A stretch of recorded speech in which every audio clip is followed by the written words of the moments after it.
The Artists and Artisans Development and Network was founded in 2014 to provide resources and community development for artists and artisans who are immigrants to Canada.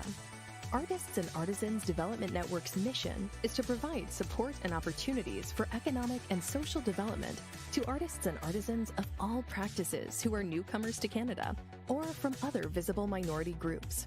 With community collaborations and support from academia, we deliver need-based projects for immigrants in Canada in areas of inclusion, integration, safety, skills development, intergenerational collaborations, and multicultural arts and performing arts. Through projects, local initiatives, visual and in-person events, we bring the community together to celebrate and showcase visual arts, crafts, music, dance, and culinary treats. If you want to be part of this journey, please email us at info@artistsandartisans.ca or visit our website, www.artistsandartisans.ca.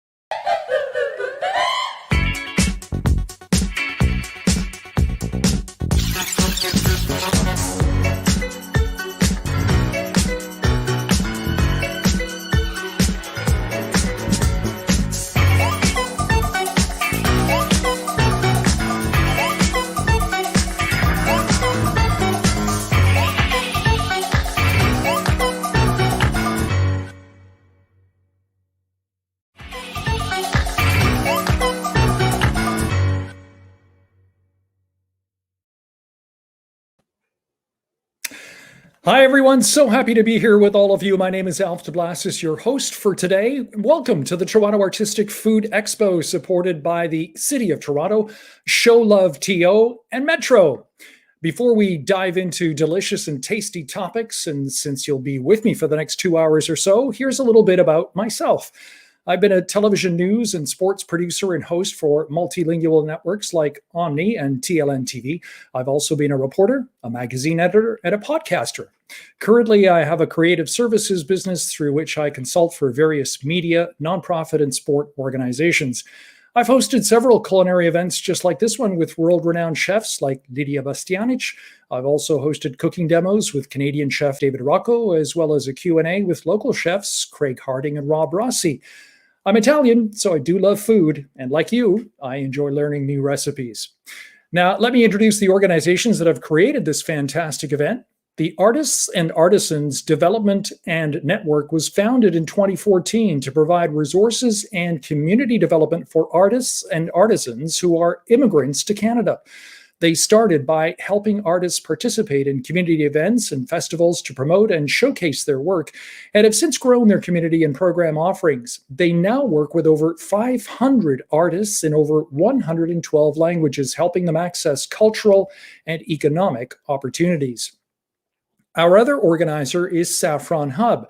Saffron Hub is a national nonprofit organization established to support and promote women food entrepreneurs throughout Canada.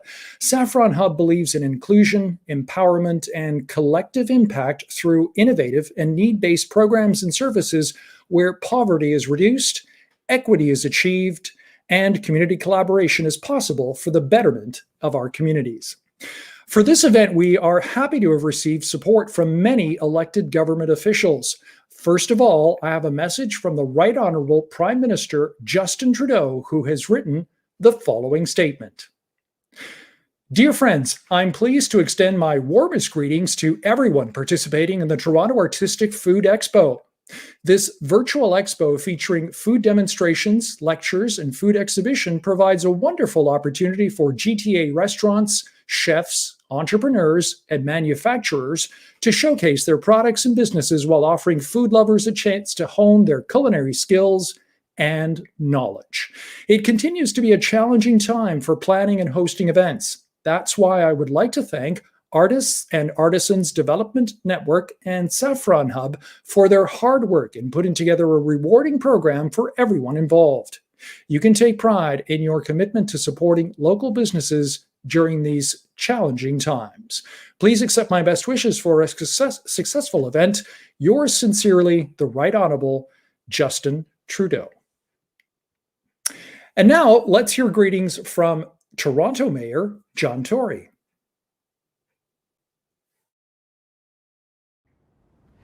Hello, Mayor John Tory here, extending my warmest greetings to all of the attendees of the Toronto Artistic Food Expo, along with great thanks to the Artists and Artisans Development Network and Saffron Hub for putting this wonderful event together and for their valued work at large. Restaurants and catering companies and the tourism industry have faced an unprecedented and grueling year due to COVID-19. It's been really, really tough, I know that. But it will also be instrumental, that industry will, all of the elements of that industry, in our recovery. And have hope. We are nearing an end to this pandemic. There is hope that we're almost there. I cannot stress enough the value of food and everybody associated with food and the food industry to our city.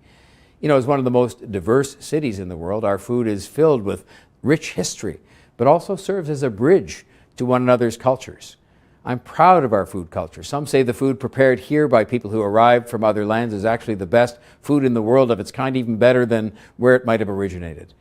But food also, much more importantly than that, binds us and brings us together. It's the social part of eating together, especially supporting our restaurants, but even in people's homes.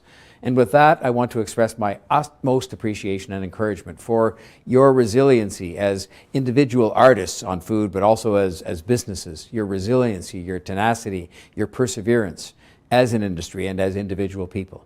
I so much look forward to the day, and we're trying to bring it about as quickly as we can when we can gather together again to share a meal together in person, ideally in a restaurant to help out that industry, but also at home, just celebrating food together.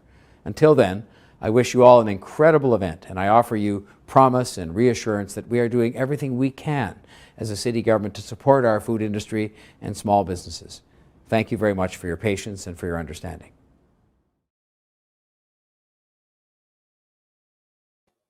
Thank you very much, Mayor Tory. And finally, a special thanks to the City of Toronto, Show Love TO, and Metro for their support in making this expo possible. Make sure to comment online throughout the event for your chance to win one of the 5 gift baskets Metro has created specifically for this event. Now let's kick things off with a little taste of Italy with Chef Roberto Marotta. After meeting his wife Jacqueline in his hometown of Milazzo, they moved to Canada to start a family and a business. His first restaurant, Ardo, was named after his son, who had difficulty pronouncing his full name, Leonardo. He then launched Vivi, after his daughter Vivienne, to bring the finest ingredients from Sicily's shores to Canada. With his unique and distinct cooking techniques, Chef Marotta adds vibrancy with his Sicilian cuisine to Toronto's restaurant scene. Everyone, Roberto Marotta. I'm the chef and owner at Dova and Ardo restaurant. Today we are at Dova restaurant, and I'm here to show you a classic of a Sicilian cuisine called broccoli riminati. Here we have the ingredient. I want to just take a minute to say thank you for the opportunity to film this video, and I want to send a little message to all my colleagues and the industry out there. Everybody's been very, strong and positive, and I think we're gonna be over soon. So keep it tight. So the recipe that we're doing today, it's a Sicilian classic, of broccoli riminati. We have our fresh bucatini that we decided to do here, fresh in house, using two flour, 1 Canadian, 1 Sicilian. You guys at home can also use any kind of bucatini you can find in any food store.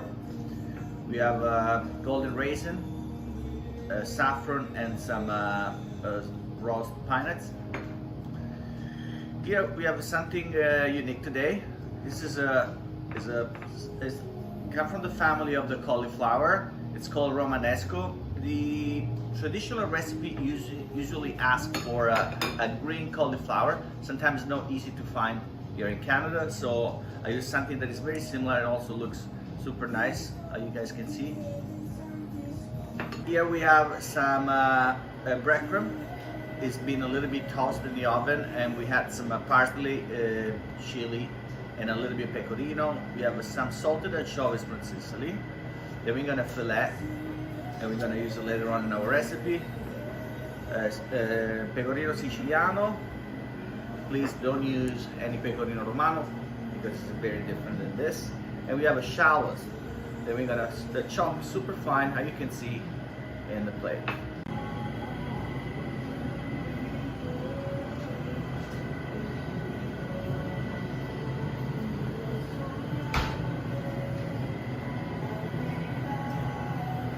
Okay, we're gonna cook our recipe. So we have some water boiling. Make sure you put enough salt. I like to have a reference for the water. The water is supposed to taste like the ocean back home, but I will say 15 grams of salt every 4 liters of water. Here we have our Romanesco that we chop in little quarter. We're gonna chop not quarter, and we'll let it cook until soft.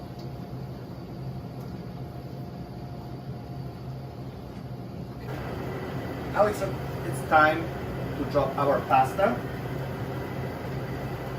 or bucatini.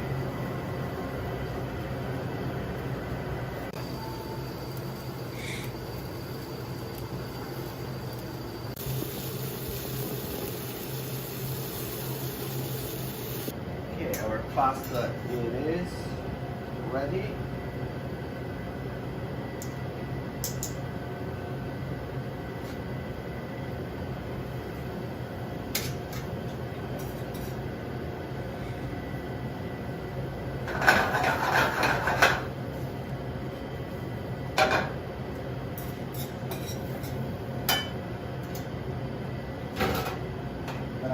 Use a little bit of the water.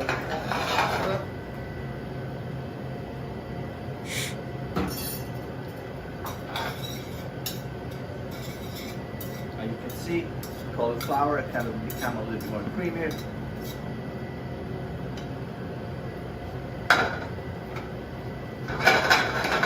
I'm very excited with the consistency and the bite. The mix of Italian, mix of Sicilian and Canadian semolina give us a very great final product. We're almost ready to plate. What we're gonna do, we're gonna add a little bit of the grated pecorino from Sicily we grated before.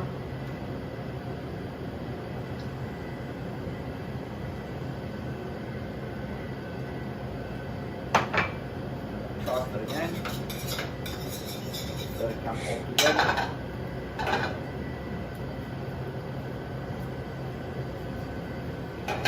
We're gonna add some pine nuts that we tossed them before. And we're gonna add the remaining of the cauliflower. It will look great on the plate. And we are ready to plate. I'm gonna go plating. Here we are ready to plate. If you guys, pretty sure everybody have some tongue, not necessarily this thin one at home. And make sure your plate is warm. It's always nice to, put a warm pasta on a little bit warm plate. Just keep the plate a few minutes in the oven, and that will be the best way.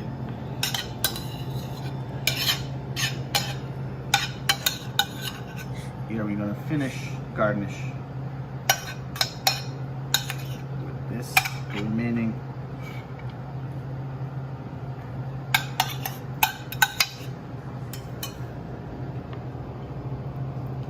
Now finish it. We have two final touch, actually 3. You're gonna put a little bit more pine nuts if you like on top. And we have 2 options. We're gonna use the pecorino if you just guys like only cheese.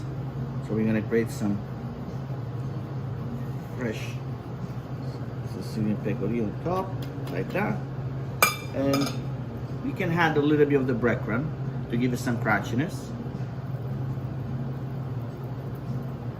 And don't forget to use a great, possibly Sicilian extra virgin olive oil to finish your plate. There we go. Broccoli riminata, a Sicilian classic.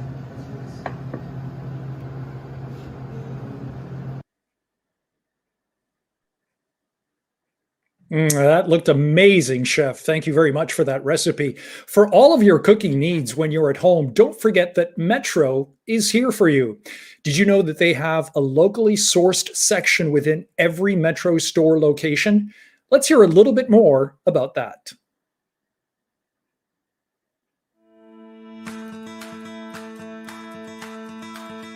Across Ontario, every community is different, unique.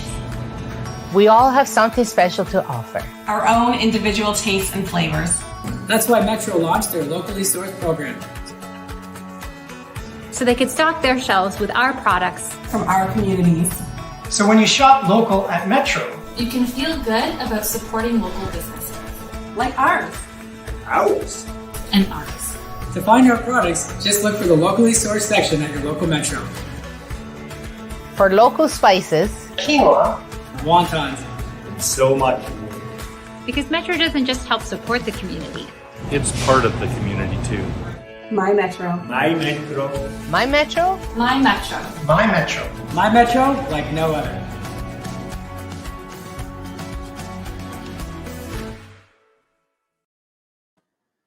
And for more information, you can visit www.metro.ca/local. Now let me introduce our next guest, Kathy Shofi. She's a skillful and self-taught chef who specializes in home baking. She's competed on season 1 of Food Network Canada's Great Chocolate Showdown. She is a Bakewell brand ambassador and a very versatile baker who can bake just about anything from bread to specialty cakes to bonbons and everything in between. Hi, I'm Kathy Shofi. I'm a self-taught home baker, and I recently competed on season 1 of Food Network Canada's Great Chocolate Showdown. One of the things I love so much about baking is that you can really create these beautiful and edible works of art, just like this mirror glaze cake.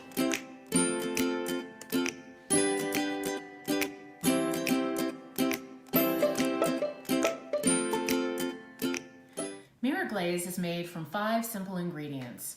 You're going to boil together sugar, water, and condensed milk, and add to that boiling mixture some gelatin powder that you've bloomed in some water, and then you're going to pour all 4 of these things over some chopped white chocolate. Now what you want to use here is real white chocolate, not chocolate chips, because those have different stabilizers in them and they won't really work for you. Make sure you get a really nice Belgian or Swiss chocolate bar. You can even get them from your grocery store and just chop it up and have it ready to go. So you're going to need some different tools for making mirror glaze. The first thing you'll really need, it's super important, is a laser thermometer. You can get these online, they're really inexpensive, and I'll explain why you need that shortly. You also need a strainer. This is going to help get your bubbles out of your mirror glaze because you want that beautiful shine with nothing to mar it. Also, an offset spatula can be helpful, just getting some of the excess mirror glaze off the top of your cake. You'll also need some pitchers. We're going to mix different colors of the glazes into these different pitchers, and it's helpful if the pitchers have a bit of a spout because that'll make it easier for you to pour the glaze over the cake in a smooth way. The last thing that you'll need is, of course, this immersion blender. And this really helps you blend everything together smoothly to get a nice, even glaze. And then, of course, the fun part of baking, all the artsy color work you're going to get to do. Today, I'm going to be using some white food coloring, some black food coloring because I want to make a gray, and some pink, and a little bit of peach. And I'm going to blend this all together to make a marble mirror glaze cake.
I've got here a small mini cake that I have iced with Swiss meringue buttercream.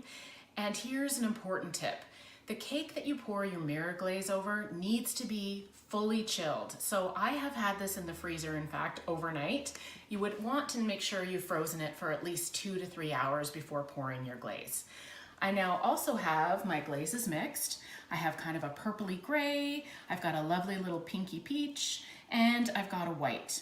And here's the important thing to know about what temperature your glazes should be. You really want to make sure you're pouring them between 30 and 35 degrees Celsius.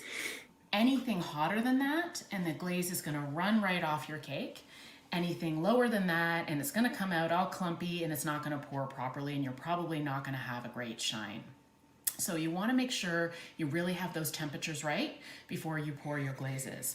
Another thing to know about the buttercream cake here is normally with a buttercream cake, we have goals of getting sharp edges and having everything super, super clean around that edge. With mirror glaze, it's actually the opposite. You want to take your finger and run it around the cake and smooth out those edges so that the glaze cascades beautifully over the cake. So let's pour. So there's no rhyme or reason to how you want to pour your glazes. It's really up to you. You can do a bunch of different things. You can marble. I'm just gonna kind of throw a bunch of glaze on here and see what happens. I'm looking for some really interesting color differences and patterns. I just want it to be fun. And as you pour your glaze, you're gonna see that these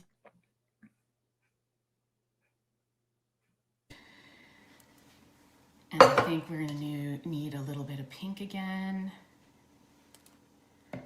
And maybe just a little bit more of the purpley gray. The point of this is when it finishes going down the cake, you're gonna have these really interesting, beautiful patterns.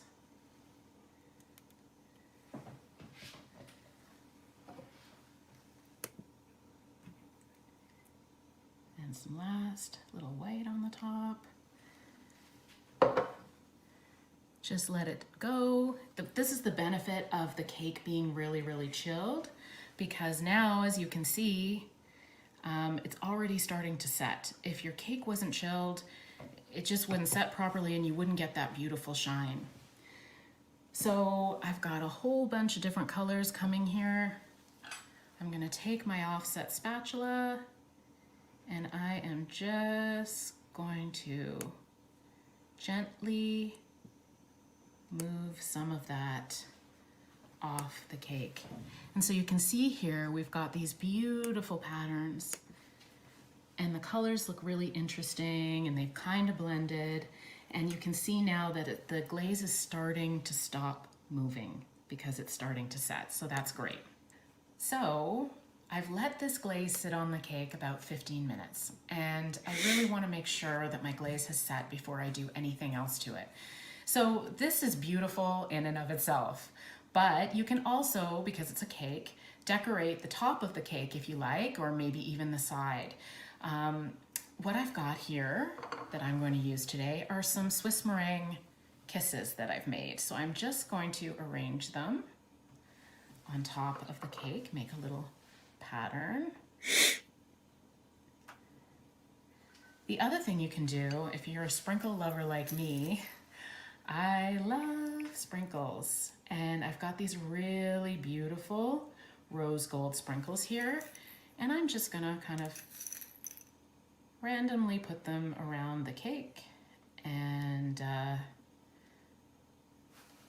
really try to add a little glam and sparkle. As if you need any more glam and sparkle with all this mirror glaze happening, but I think it's just a really lovely way to just amp up that decoration.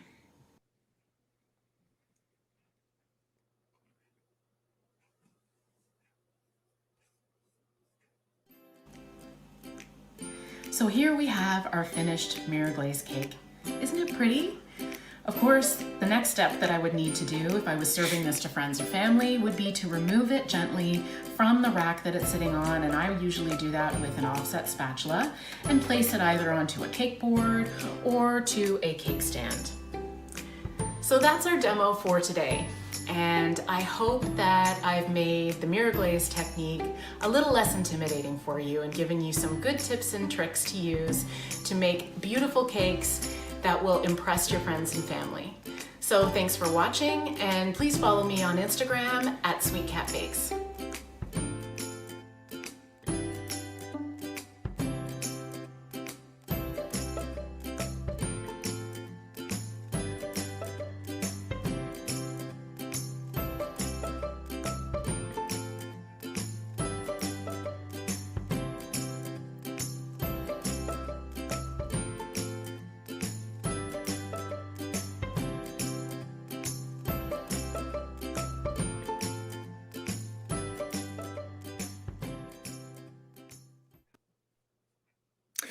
What a beautiful dessert. Thanks so much, Kathy. Before we move on to our other guest speakers, I wanted to give you a little bit of insight as to why we're doing this event. Due to the COVID-19 pandemic, restaurants, caterers, and tourism businesses, in particular small businesses, have been negatively impacted.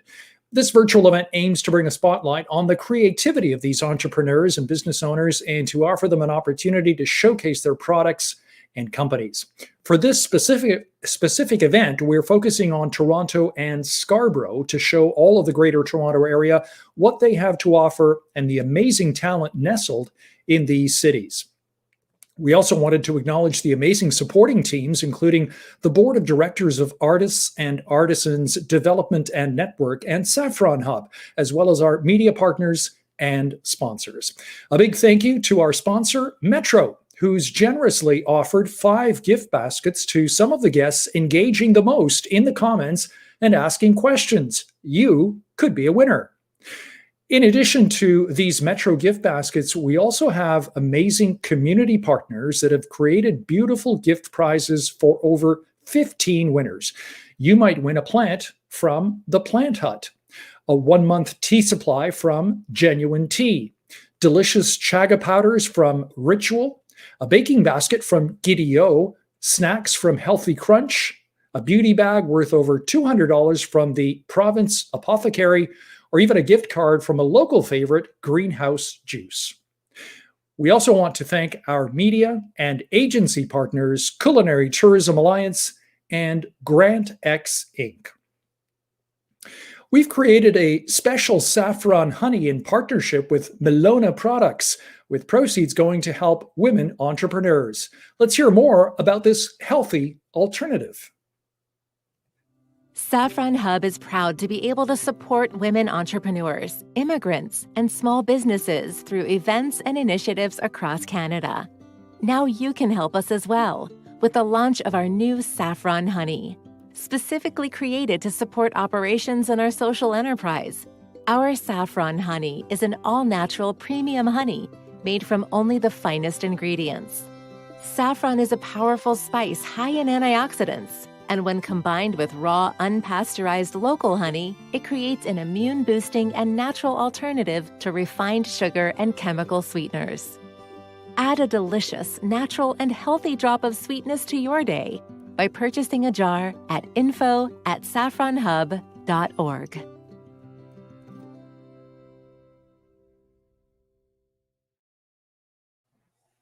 That would be delicious in a cup of tea. Can't wait to try it. Now, if you love Cuban cuisine, this next video is for you. We're so thrilled to introduce Chef Chuchi Rivero. Chef Chuchi is an award-winning cinematographer with a 40-year career and a passion for the culinary world. He's taken his world culture travels and his Miami Cuban background and has created Toronto's only Cuban food truck, The Cuban Thing. I'm Chuchi Rivero and I'm a chef, cinematographer. The whole idea of becoming a chef started many years ago. Actually, you start playing around with it, right? As a cinematographer, I've worked with many top international renowned chefs, such as Ingrid Hoffman, Emma Lagasse, Giada De Laurentiis. So they all kind of were an inspiration for me. Cinematographer, I was involved only from the other side of the camera. So I would see the creation, but I wasn't part of that dish creation. Before I moved to Toronto, I started making friends. So I became friends with Chef Jesus and Sylvia, owners of the Julie's Cuban Cafe. So when we moved here, it was funny because we ended up having New Year's Eve on their home that first night. And then days after, I said, look, if you guys need any help, please let me know. And I ended up cooking out during the winter, and I ended up working with executive chef Adam Ferguson, my very good friend.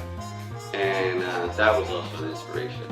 So he ended up leaving to the Caribbean, and I ended up being co-chef at Julie's Cuban Cafe. Now, the chef and the cinematographer were having a battle. So who was going to do what and when? And it occurred to us that we would create some kind of service, whether it's a cafe or something. We definitely wanted to be part of the community somehow. We wanted to bring our culture. We wanted to bring our food. We wanted to do something. How can we help? How can we be? How can we show up? That's one of the greatest things that I can live by, is the famous two words, show up. And that's how we created the Cuban thing in October 2020. The pandemic is a terrible thing, but it just so happens, like everything in life, you're gonna have stops in the way. And while COVID was going on, we were moving forward. The idea, we started throwing it back and forth. My wife and I, Patty, we started tossing ideas, and we're always bouncing ideas off each other. And that's the way we come up with stuff. I come up with some craziness and I tell her, and then she says no, and she'll come back and give me her ideas. What did happen, and here where I have to always admit that faith is always in the forefront of what we do. So we moved forward, everything started falling in place. We found people that believed in our idea, in what we were doing, what we were bringing to Toronto. Finally, you're gonna open. So, and that was funny because up to now, for like 2 months, we were promoting and marketing. When people kept saying, so where are you? Are you here? All my Miami buddies and Miami people, and even from California, where's the restaurant? Where's the truck? How can I get there? And we didn't have anything. But what we did is we created this experience. And that's really what we want. We just want people to feel an emotion that it's not just about the food, but it's about, we're bringing this culture, we bring a 90-year-old tradition to the market, and you know what, the best part about it is that we get to share it with people. One of the things that turns me on the most as a cinematographer and now as a chef is the relationship building between us and the community. And that is the best thing of all. So the basis of my kitchen is Cuban food. So because of my background, I'm Cuban born, I was raised in Miami, and now I'm here in Toronto. And so what I wanted to do was bring a little flavor from the island and a lot of color from Miami. So to create the Cuban thing, I had to go through a lot of research. And we're not talking a few months, we're talking about years of research. And I had to go through many websites and speaking to many people in the city of Toronto to make sure that we did everything by the book. And we had extremely great help from the city. The city of Toronto was super, super helpful.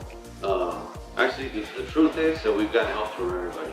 Our vendor, Totera Fine Foods, Totera with Mike and his family. So I had to learn and sit down with Mike, which they were, at Totera, they were exceptional with us. And the same thing with Chovetti and his team, right? And Derek's wife. They've been all very helpful to our process. So everybody comes together to make us happen. We opened up at Gilchrist Mall with Street Eats, and which they were super helpful to us, and we couldn't have asked for a better place to start. I mean, joining up with Phil and the Street Eats Market people, and they were all very kind and very open and super helpful and welcoming. There's a very important factor in all this, which is the emotional part, right?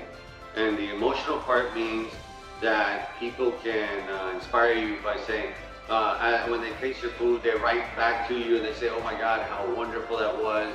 Or I've never had a frita like that. I've never had tostones that taste like that. Wow, you guys, are you gonna start selling the cilantro mojo sauce? Which we do. And then you create new dishes. And so in a way, you're helping the small business to keep motivated, creating things, and to keep each other going. Traveling around the world for over 40 years as a camera guy, as a director, or director of photography, has given me the blessing to have traveled many parts of the world. And from each culture and from each location, there's a uniqueness there. So there's a uniqueness in the eating habits and the flavors. If anything, I've taken all that and they've all come together, and that's part of the motivation for the chef part. There's the Cuban thing, which is our Cuban culture and authenticity that we bring to the mobile food truck. But as Chuchi the chef, we bring all those travels and all those flavors, and they have helped me to move forward as a chef. In order to create one dish that would be the ultimate dish, I think maybe I'd be limiting myself. I think I'd rather think of it as I will create many dishes for many experiences where people have many emotions about them. The next step for the Cuban thing is that we keep making people happy, that we keep motivating people, that people come and not just try our truck, but support the local mobile trucks, the local businesses. We are in Scarborough now. We are in Scarborough in the town center. Come visit us, come visit everybody that's there. There's a lot of options. There's a lot of great things happening. It's fun. It's a happy place. So to be precise of what's next, I don't have an answer for that. What I do have an answer for is that I'm gonna keep on doing it passionately. And if that says anything, then it's only wonderful things to come. Because up to now, because of the passion, because of the motivation, because we've been showing up, everything has been occurring. So all we have to do is keep doing the same. Keep being passionate, keep getting up, keep showing up, and only spectacular things will happen. Creativity is a capacity to dream with your heart and eyes open. That's it.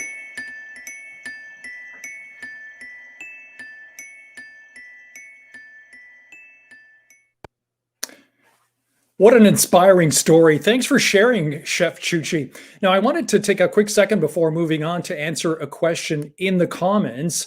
One of the viewers asked if people outside the GTA could win, and that's a great question. The contest is for people within the GTA only. But if you are located outside the GTA, you can arrange for someone else to come pick up the prize on your behalf. Now, we want to thank our amazing team that worked behind the scenes to bring this event to life. Shireen Mandani, Jessica Lemire, Jennifer Shu, Brian Quezala, Eric Lewis, Tony LaFerrara, and Mary Carmen Tay Lee. A big round of applause and a huge thanks for allowing us to discover those tasty restaurants and businesses that we're featuring today. To access exclusive content and be the first to know about our next events, make sure to follow us on our social media platforms. Our Facebook pages are Artists and Artisans Development Network and Saffron Hub.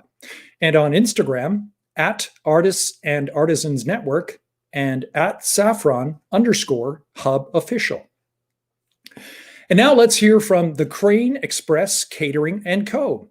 With their seasonal evolving menu, you'll be treated to different South Asian-inspired dishes every time you visit or order in. Their cuisine has a modern and distinct twist to it. and you can be sure that they'll have something to satisfy every palate. Hey everyone, it's Richie Valdez here, and we're at the Mississauga location for the Crane Express. For those of you that don't know anything about the Crane Express, we started off as a food truck in 2017 and traveled from event to event across Toronto. There, people got a chance to try our food, our desserts, and what we're really known for, which is our halo halo. And then when we got hit hard in 2020 during COVID, what we wanted to do was get back to the basics and start all over again. And so we did that. And thanks to you, our local community, some of our amazing foodies, we got to restart, get back to the basics, change up some of our menu items, and really start again fresh. Since then, we were able to expand to multiple locations from Scarborough, Vaughan, North York, here in Mississauga, and we also were able to pop up as well in Square One and downtown Toronto. Here at the Crane Express, you can expect delicious Asian fusion food, desserts, and drinks. So today, what I wanted to do was take you behind the scenes here at the Mississauga location, try some of our food, and obviously have some of our delicious halo halo and desserts.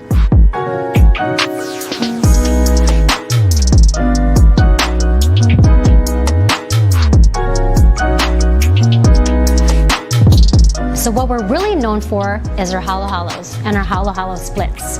So whether you like ube, mango, coconut, or Vietnamese condensed coffee, you can really enjoy these. What we have here in each delicious cup, you have shaved ice, milk, and lots of different toppings, including jellies, our own in-house leche flan and tapioca, and it's got ice cream and Rice Krispies on top. It's so delicious, and you guys gotta come on in and try us out. You can follow us at The Crane Express on Facebook, Instagram, or you can visit our website at thecraneexpress.com.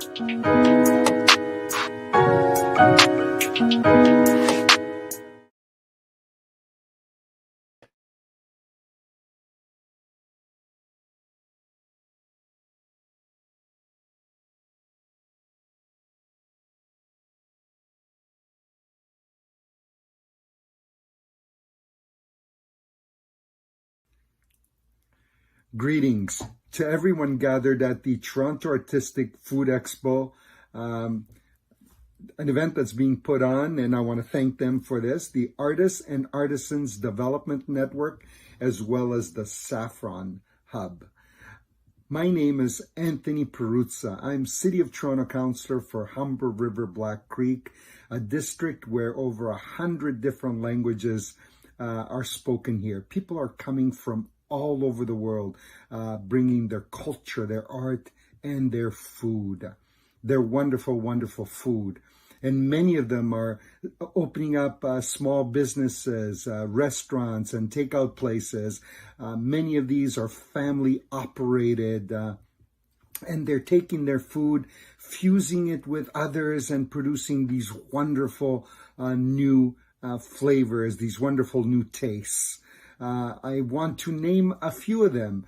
Panchita's Bakery, Nino D'Aversa, Caribbean Queen Jerk, Panino Cappuccino, Debbie's Roti, Caribbean Heat, Sunrise Restaurant, Yummy Walk, Roti Palace, Viejoa, Caribbean Heat. And just when you think you're done, you can head over to Plaza Latina and enjoy all the flavors of South Central America. Heck, you don't have to go to South and Central America. Just head over to Plaza Latina and you get all of those wonderful flavors. Now, I know COVID has been difficult for all of us, and especially difficult for a lot of these places. So anything you can do to help them out on a takeout basis would be wonderfully appreciated. Let's keep them going so that when this is all over, we can actually go and enjoy all of the wonderful flavors that they produce. Now, I know that someone is going to call in and say, hey, Anthony, you didn't mention me. Well, I have to tell you, it includes you too. So enjoy, everyone.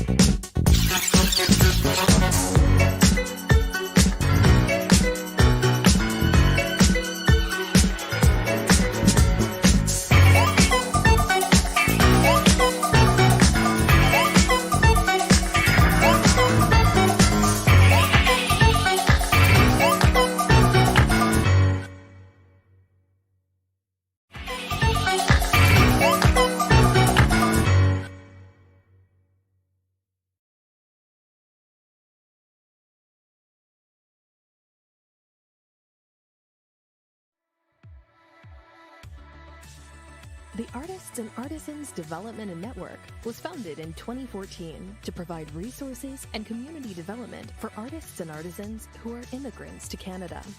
Artists and Artisans Development Network's mission is to provide support and opportunities for economic and social development to artists and artisans of all practices who are newcomers to Canada or from other visible minority groups. With community collaborations and support from academia, we deliver need-based projects for immigrants in Canada in areas of inclusion, integration, safety, skills development, intergenerational collaborations, and multicultural arts and performing arts. Through projects, local initiatives, visual and in-person events, we bring the community together to celebrate and showcase visual arts, crafts, music, dance, and culinary treats. If you want to be part of this journey, please email us at info@artistsandartisans.ca or visit our website, www.artistsandartisans.ca.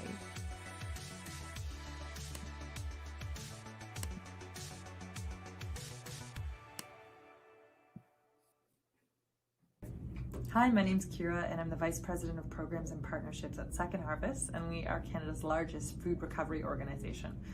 So what that means is we rescue good surplus food from across the food supply chain, and then we redistribute it to a network of nonprofits and charities that can use it in their programming. So we serve after school and breakfast programs, shelters and transitional houses, food bank and pantry programs, senior centers, multi-service centers, so a really diverse network of community organizations, all united in that they use Second Harvest food donations to support the communities that they're serving. We do this in a couple of different ways, through our fleet of trucks and warehouse logistics, as well as through technology. We have a Second Harvest Food Rescue app that food businesses can donate food through, and agencies can access those donations through. And in the last year, we rescued over 22 million pounds of food to distribute to community. Since the pandemic hit here in the GTA, 70% of our agency network noted they have not been able to keep up with the demand for food. We've seen a significant spike in the rise of folks accessing food security supports. And so while community support has always been crucial to the work that we do, I think now more than ever, it's been fundamental, and not only for Second Harvest, but to the network of community organizations we work with and support. So if you haven't heard of us, I would encourage you to check us out by visiting secondharvest.ca, learn a little bit more about our programs and services and how you can get involved. Thanks very much. Thanks for helping our community, Second Harvest. Our next guest will certainly make your mouth water. We're happy to showcase the Dumpling House. Dumpling House offers some of the freshest handmade dumplings in a variety of flavors. All their fillings are freshly made with secret recipes that provide an authentic Northern Chinese taste.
Up next, let's circle back and take another trip to Italy with Chef Marianna Romano. Born and raised in Italy, Chef Marianna has always been passionate about cooking. In 2019, she turned this great passion into a career. Chef Marianna is a member of the Associazione Italiana Chef, both in Rome and in New York. She's proud to be the founder of the Authentic Italian Cuisine Initiative, which is involved in promoting real Italian cuisine in the United States and Canada. She takes joy in experimenting and creating new recipes by trying combinations of different flavors and textures between the various ingredients. Hello everyone, my name is Marianna Romano. I'm an Italian chef born and raised in Italy, and I'm currently living in the New York metro area. I'm also a member with the Associazione Italiana Chef in Rome and the Associazione Italiana Chef in New York. I'm also the founder of the Authentic Italian Cuisine Initiative, which is involved in promoting real Italian cuisine in the United States and Canada, teaching recreational cooking classes, recipe development, and Italian food products events. At the beginning of last year, I also created an Instagram profile named marianna.romano.chef, where I share pictures of the dishes I make. Today, I'm going to show you how to make 3 different shapes of homemade pasta: ravioli roses, agnolotti del plin, and gravellus. Enjoy!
Thank you so much, Chef Mariana. She's so creative. And just a reminder to our viewers, all the recipes you see today will be available on our Facebook and Instagram pages after the event.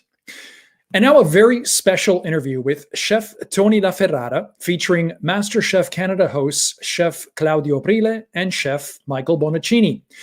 In this first half of their two-part conversation, they explore how COVID has impacted the culinary community, the emergence of ghost kitchens, and what the restaurant experience might look like post-pandemic. Hello, Alf. And hello, everyone, and welcome to the Toronto Artistic Food Expo. We're glad you could join us today. Well, in 2019, I had the good fortune of being one of the home cooks who participated in season 6 of MasterChef Canada. I tell you, it was a wonderful and truly unforgettable experience. But today, I have the pleasure and the honor of hosting a virtual conversation with two MasterChef Canada judges, Chef Michael Bonaccini and Chef Claudio Aprile. Chef Claudio, Chef Michael, welcome to the Toronto Artistic Food Expo. And thank you for joining me. Thanks for having us. Thank you. Thank you. We have a lot of very interesting topics to cover. So let's get right to it.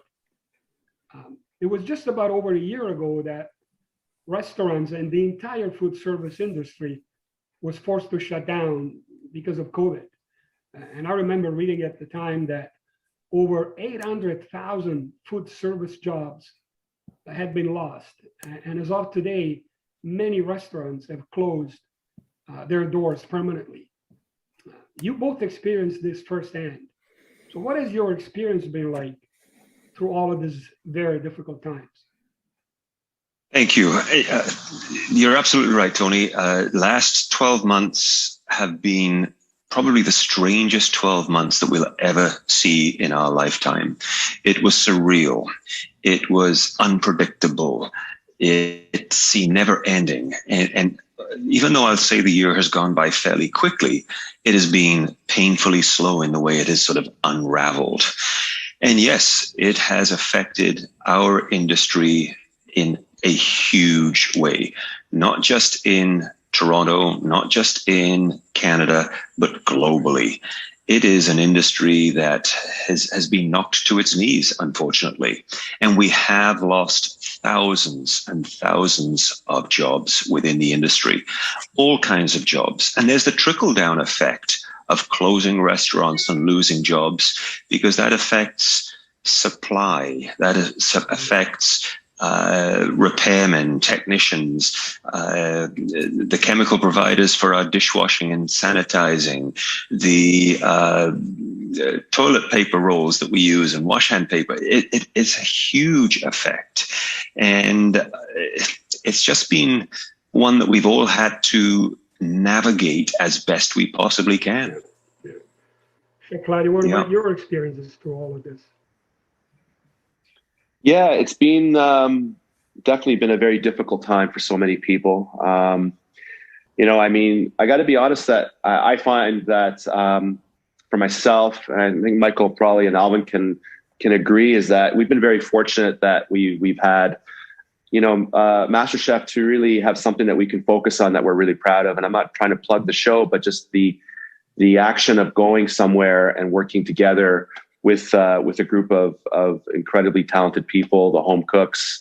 And again, I'm not trying to plug the show, but that's really been, you know, it's interesting. That used to be kind of the side gig for the three of us. And in the last year, it's been the gig, the one thing that we've all really culminated around and focused on. And it's great to see it, you know, now it's there, it's real, it's airing. But that once upon a time was, you know, it was kind of something, it was almost like something to, almost like not a hobby, but not your full-time gig. So that's been for me anyway, it's been a great experience to be able to do something, focus on something, work hard. You know, I've been cooking since I was 14 years old. So for me, cooking is not just a job by any stretch for me. It's something that's a huge part of my life. and to have that taken away, it's a big part of me is kind of lost in a way. I'm trying to figure out, what's next. With COVID, it's been difficult because it's been a goalpost that just keeps moving, and you don't know where it's going. You don't know if the rules are going to change. You don't know if what the lasting effects of this are going to be. There's obviously a huge mental health issue that is, I think, the sleeping giant here for so many people that rely on the hospitality industry, not just for monetary gain, but for a place where you belong. I mean, kitchens are, I think, and restaurants as a whole, if they're run properly, they become like a family. You go to work with your family, you go into service with your family. And for that to be, taken away with zero warning, I mean, I think it's been really difficult for a lot of people. And I think that we're going to, once we reopen, I think that there's going to be there's going to be a big responsibility on the operators to make sure that the staff, are sound. They feel confident. We're going to have to slowly get back into it, and in a way, reintroduce everyone back to that family dynamic. So I think that's another part of it. Yes, I agree, Chef Claudio. It is important to reestablish, and to reconnect with the kitchen family. Absolutely. The experts are also saying that the restaurant, the hospitality sector, is the key to economic recovery and can potentially bring back at least 1 million jobs. My question is this: with all the changes that are taking place and all the restrictions that are being applied, what is the restaurant sector going to look post-COVID? Great question, Tony. Some of this is sort of crystal ball gazing. I think we have a sense of where things are going to go. As you mentioned, the sad fact here is that hundreds of thousands of jobs have been lost within our sector. They are important jobs. Many of them are entry-level jobs, which I believe are really, really important jobs because it allows youth, it allows immigrants who come to our beautiful country to get a foot on the bottom rung of becoming part of the workforce. And so many of those individuals that start off as a prep cook or a host or a barback or a server assistant end up being bitten by the hospitality bug, so to speak, and fall in love with the industry and become real rock stars within that industry. And that, I think, is so important, and what makes our industry special, unique, and different. I've always said to my son, to my family and friends, that you work in the hospitality industry, you'll never be out of work a day in your life. Well, how wrong was I? And I hate to say that I'm living through this and experiencing it. Who could predict what was going to happen? No one could predict. Exactly right. But now we have an opportunity to come back and come back big. It's inevitable. We will lose more restaurants, more concepts, more jobs, but slowly and surely we will get back to whatever that new normal is. And I think that in our industry, we have always been ones that drive change, have always been innovative and creative. It's an industry that you work very hard, long hours, sometimes unsociable hours, but it's the backbone of our industry that keeps us pushing forward. And we just want to see our guests come back and do what we love to do. Take care of them, provide them a great environment to work in, a great environment to eat in, a safe environment, and get back to business. And some of the changes that we're going to see may be some of these things that we've discovered during COVID times, such as using QR codes to read menus and specials and wine lists. We may see greater distancing between seating in the initial months of the restart of our economy, I think we'll see greater use of such things as ghost kitchens for operators that want to try something out but don't have the capital wherewithal to really get into their own bricks and mortar location. So I think ghost kitchens are definitely going to be a part of it. The continuation, certainly for Oliver and Bonacini, of pushing the envelope with our grocery store, a partnership that we've recently forged with Sobeys, where we're providing conceptual dishes, recipes, intellectual experience to that organization so that they can provide prepared meals through their Voila home delivery service. And that's the other piece that we're going to see is home delivery, curbside pickup. I think it will be a new way that restaurants can add a revenue line to their business. And I think that's a good thing.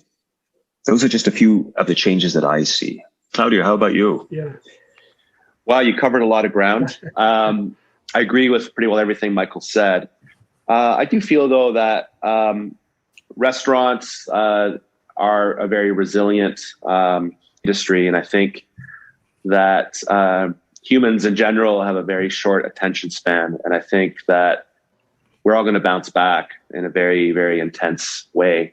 Kind of like the Roaring 20s, there's been periods in the world where we've had, great dark depressions. We've had natural disasters, war, and people bounce back. That's what makes, humans so incredibly resilient, is that we have this spirit of survival. I think my feeling is, we're in, March right now. I think by September, and this is just a shot in the dark here, but I feel that the National Film Festival, Toronto Film Festival, is going to be, I think, a turning point. We're going to see the city reopen. I do think that it's going to be a very symbolic moment where the city just reopens. I think we have to reopen. I think it's too costly to continue operating the way we're operating. I do also see a lot more safety measures in all industries, really, how we get from A to Z, how clean kitchens are, how clean the front of house is. And I think these are very good changes that are going to be introduced. But again, humans survive. We get through things. That is one of our greatest qualities, is how we adapt. Oh, absolutely, Chef Claudio. I mean, restaurants, they want to follow the rules. And as the restrictions have continued to evolve, all restaurants have continued to invest time and money into safety equipment and safety procedures to provide a safe and enjoyable dining experience for all their guests. But, Chef Michael mentioned ghost kitchens before. And these are restaurants or establishments that deal exclusively in pickup and delivery. 81% of the people surveyed enjoy shopping online for their food. Do you think this will be the trend in the future? Will restaurants combine, the more traditional service with the ghost kitchen concept? I don't think that you can replace the incredible experience of going to a restaurant that has been designed by a very creative design firm, a restaurant that has great service, core values, great lighting, great sound, great furniture, delicious food. I don't think that's ever going to go away or ever go out of fashion. I don't think ghost kitchens are going to go away. I think they are going to become popular, but I think that there is an insatiable appetite and always will be for a restaurant experience, a communal dining experience, even dining in a restaurant where, you are, it's a call it 100-seat restaurant, and you're sitting there and you see someone that you recognize walks in. There's that beautiful feeling. You get up and you go and you say hello to them, or you have a great experience with your server who who maybe is just has a certain kind of a personality that makes you feel really good about yourself. It's almost like online dating, like that's very popular, I guess, the swiping back and forth, but nothing competes with the human connection of actually, meeting someone in a grocery store and having the courage to ask them out. That's a beautiful thing. And going to a restaurant, I think, is something that it's universal. Sitting around a campfire with other people, and maybe someone pulls out an acoustic guitar. Those things are irreplaceable, and they're going to come back. There's no doubt about that. Oh, they will for sure. And Chef Michael, I was, we're talking about MasterChef before. I saw that segment with you and Oscar, where they were asking questions about, basil and oregano. And I'm glad you picked oregano, or you picked basil and you picked Parmigiano. But one of the questions they were asking was take out or dine in, and you said, I like to cook at home. I enjoy cooking at home, but there's nothing like the experience of dining out. Will it be the same, Chef Michael? Chef Claudio made some really good points, but will it be the same? Can Yes. you take it back to that point again? Well, that's a very interesting question. I've always said you can judge a city by the caliber of its restaurants. And the restaurant industry to any city is vital. It is important. It's a part of the fabric of our city, not just the city as a whole, but even every single neighborhood. And we have amazing restaurants here in the city of Toronto. And to lose one of them will be a loss, let alone to lose dozens and dozens as we have already. And yes, in time, they will be replaced with new and exciting restaurants and operations that serve food and so on. So yes, the restaurant experience as we knew it prior to COVID is everything that Claudio mentioned. That incredible energy, that vibe, that excitement of going to a restaurant, your favorite little spot on the high street or around the corner, your wonderful little bistro, your favorite place to grab a burger or to have an amazing piece of grilled fish. It's not just the food, it's the people, it's the sound, it's the vibe, it's the feel, it's the excitement of getting around a table, breaking bread, sharing stories. It is so important to our overall health, mental, physical, and us connecting with people. So that is going to change in the early days as we start to build back the momentum of getting restaurants open. It's not going to be as easy as flicking a switch and everything is back to normal. If it was, well, life would be a lot easier.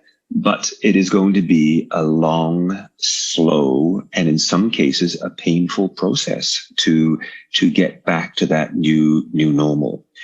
Now, I also am very optimistic that there is a huge pent-up demand for getting back to dining from the consumers, from guests that I've spoken to. They are eager and anxious to get into spring, throw caution to the wind in all the right ways, and get back at a dining room table where they can be taken care of by a service team, cooked for by the chefs in the kitchen, and enjoy and revel in that entire experience. And that's not a lot to ask for. We've done it before. We know what needs to get done.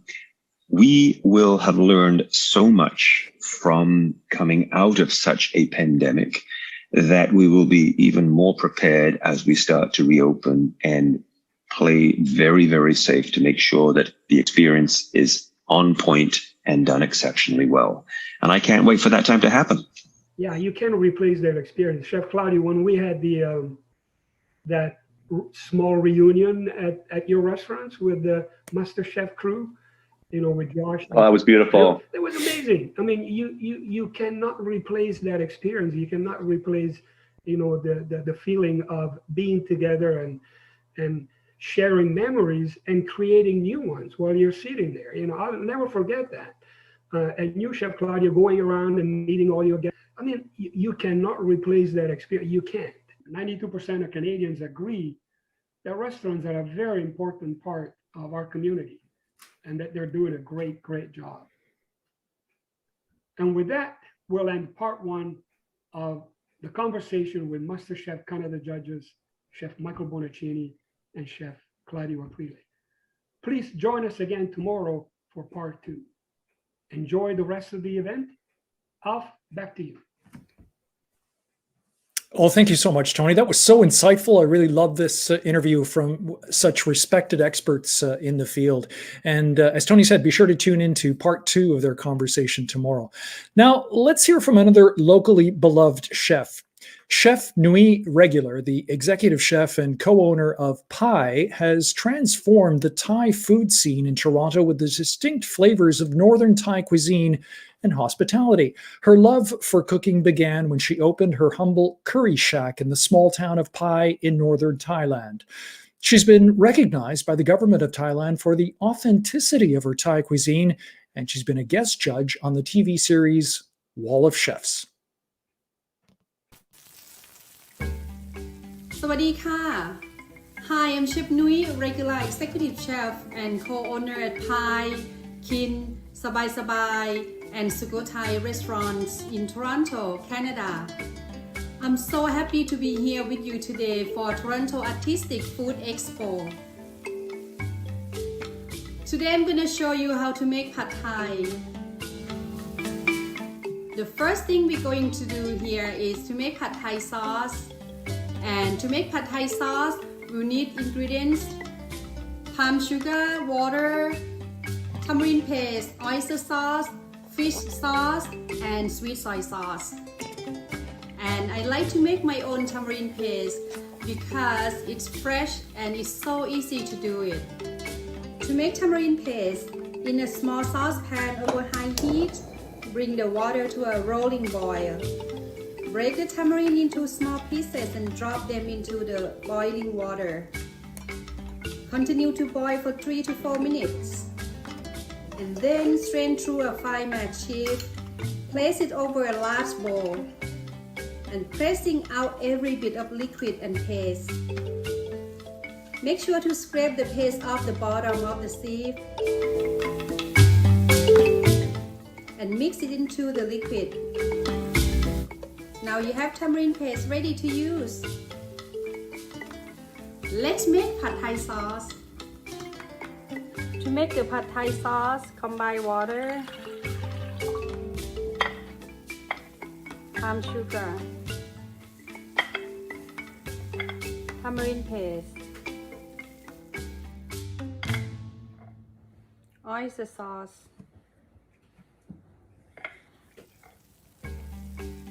fish sauce,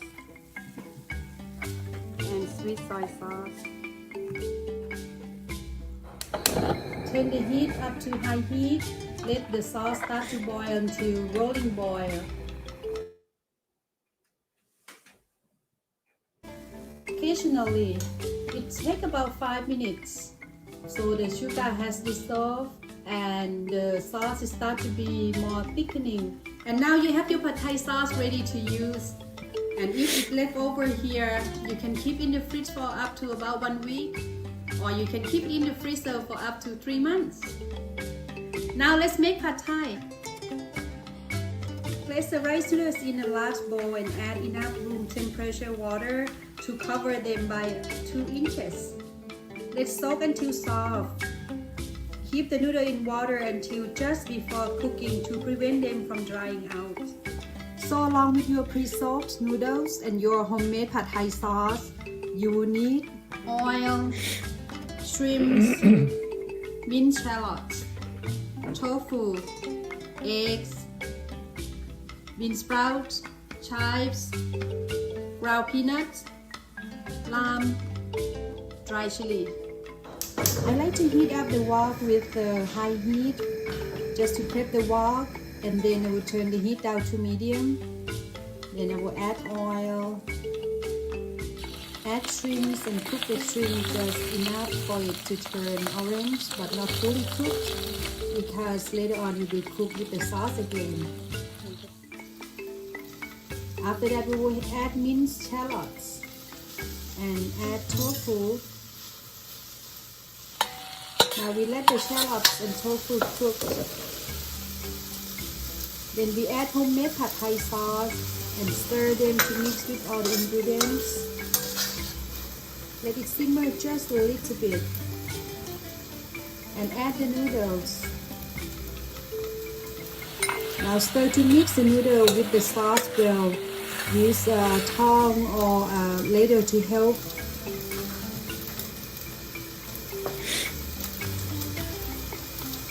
Turn the heat up to the high heat.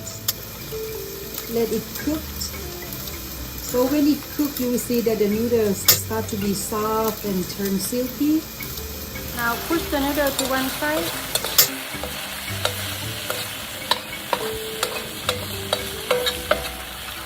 Then add the eggs to the empty side. Just gonna slightly break the yolk. And use the tongue to spread the noodle, cover the eggs. Add bean sprouts and chives. Then stir to mix. At this point, I will turn off my heat. So then we have a very nice and crispy vegetable. Now we transfer it to a serving plate and enjoy our pad thai.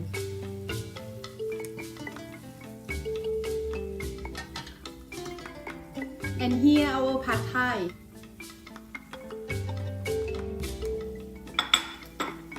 Thank you so much for having me today. I'm having fun cooking with you. And you can find the pad thai recipe and other Thai recipe in my cookbook, Kin. And don't forget to visit our newest Pai location at Young Eglinton. ขอบคุณค่ะ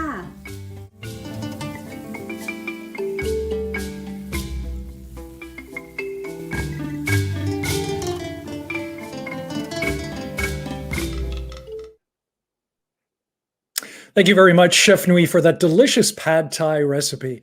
Well, let's keep it rolling with another local expert, Chef Stephanie Tucci. Being a culinary professional with a fierce drive for health-forward cuisine, Chef Stephanie is a multifaceted and skilled chef who has a background in both the culinary arts and in health sciences. Chef Stephanie is also the owner of By Chefany, which is a local business that specializes in small boutique-style desserts that focus on quality ingredients and tradition. Ciao amici, my name is Chef Stephanie Tucci, otherwise known as Chefany, and welcome to my home kitchen. I'm the chef that you'll see either obsessed with pasta or obsessed with gelato, but I also have a background in health science. So my food philosophy, guys, is to just choose better. Choose better ingredients, care about where your food comes from, choose to eat deliciously, move your body, and just be happy. And that's my philosophy behind how I live my everyday life and also how I run my business. I own a business here in Richmond Hill called By Chefany, where I redefine tradition on classical desserts. I take my favorite desserts and my favorite cakes and I put the Chefany spin on it using whole grain flours, nut flours, and alternative flours. These are things I really pride myself in and something I'm excited to share with you guys today. So on that note, I think we should get to it. Okay, now before we continue with today's recipe, I want to give a huge thank you to the Saffron Hub and to the Artists and Artisans Network for having me here today to showcase a little bit of what I love with you guys.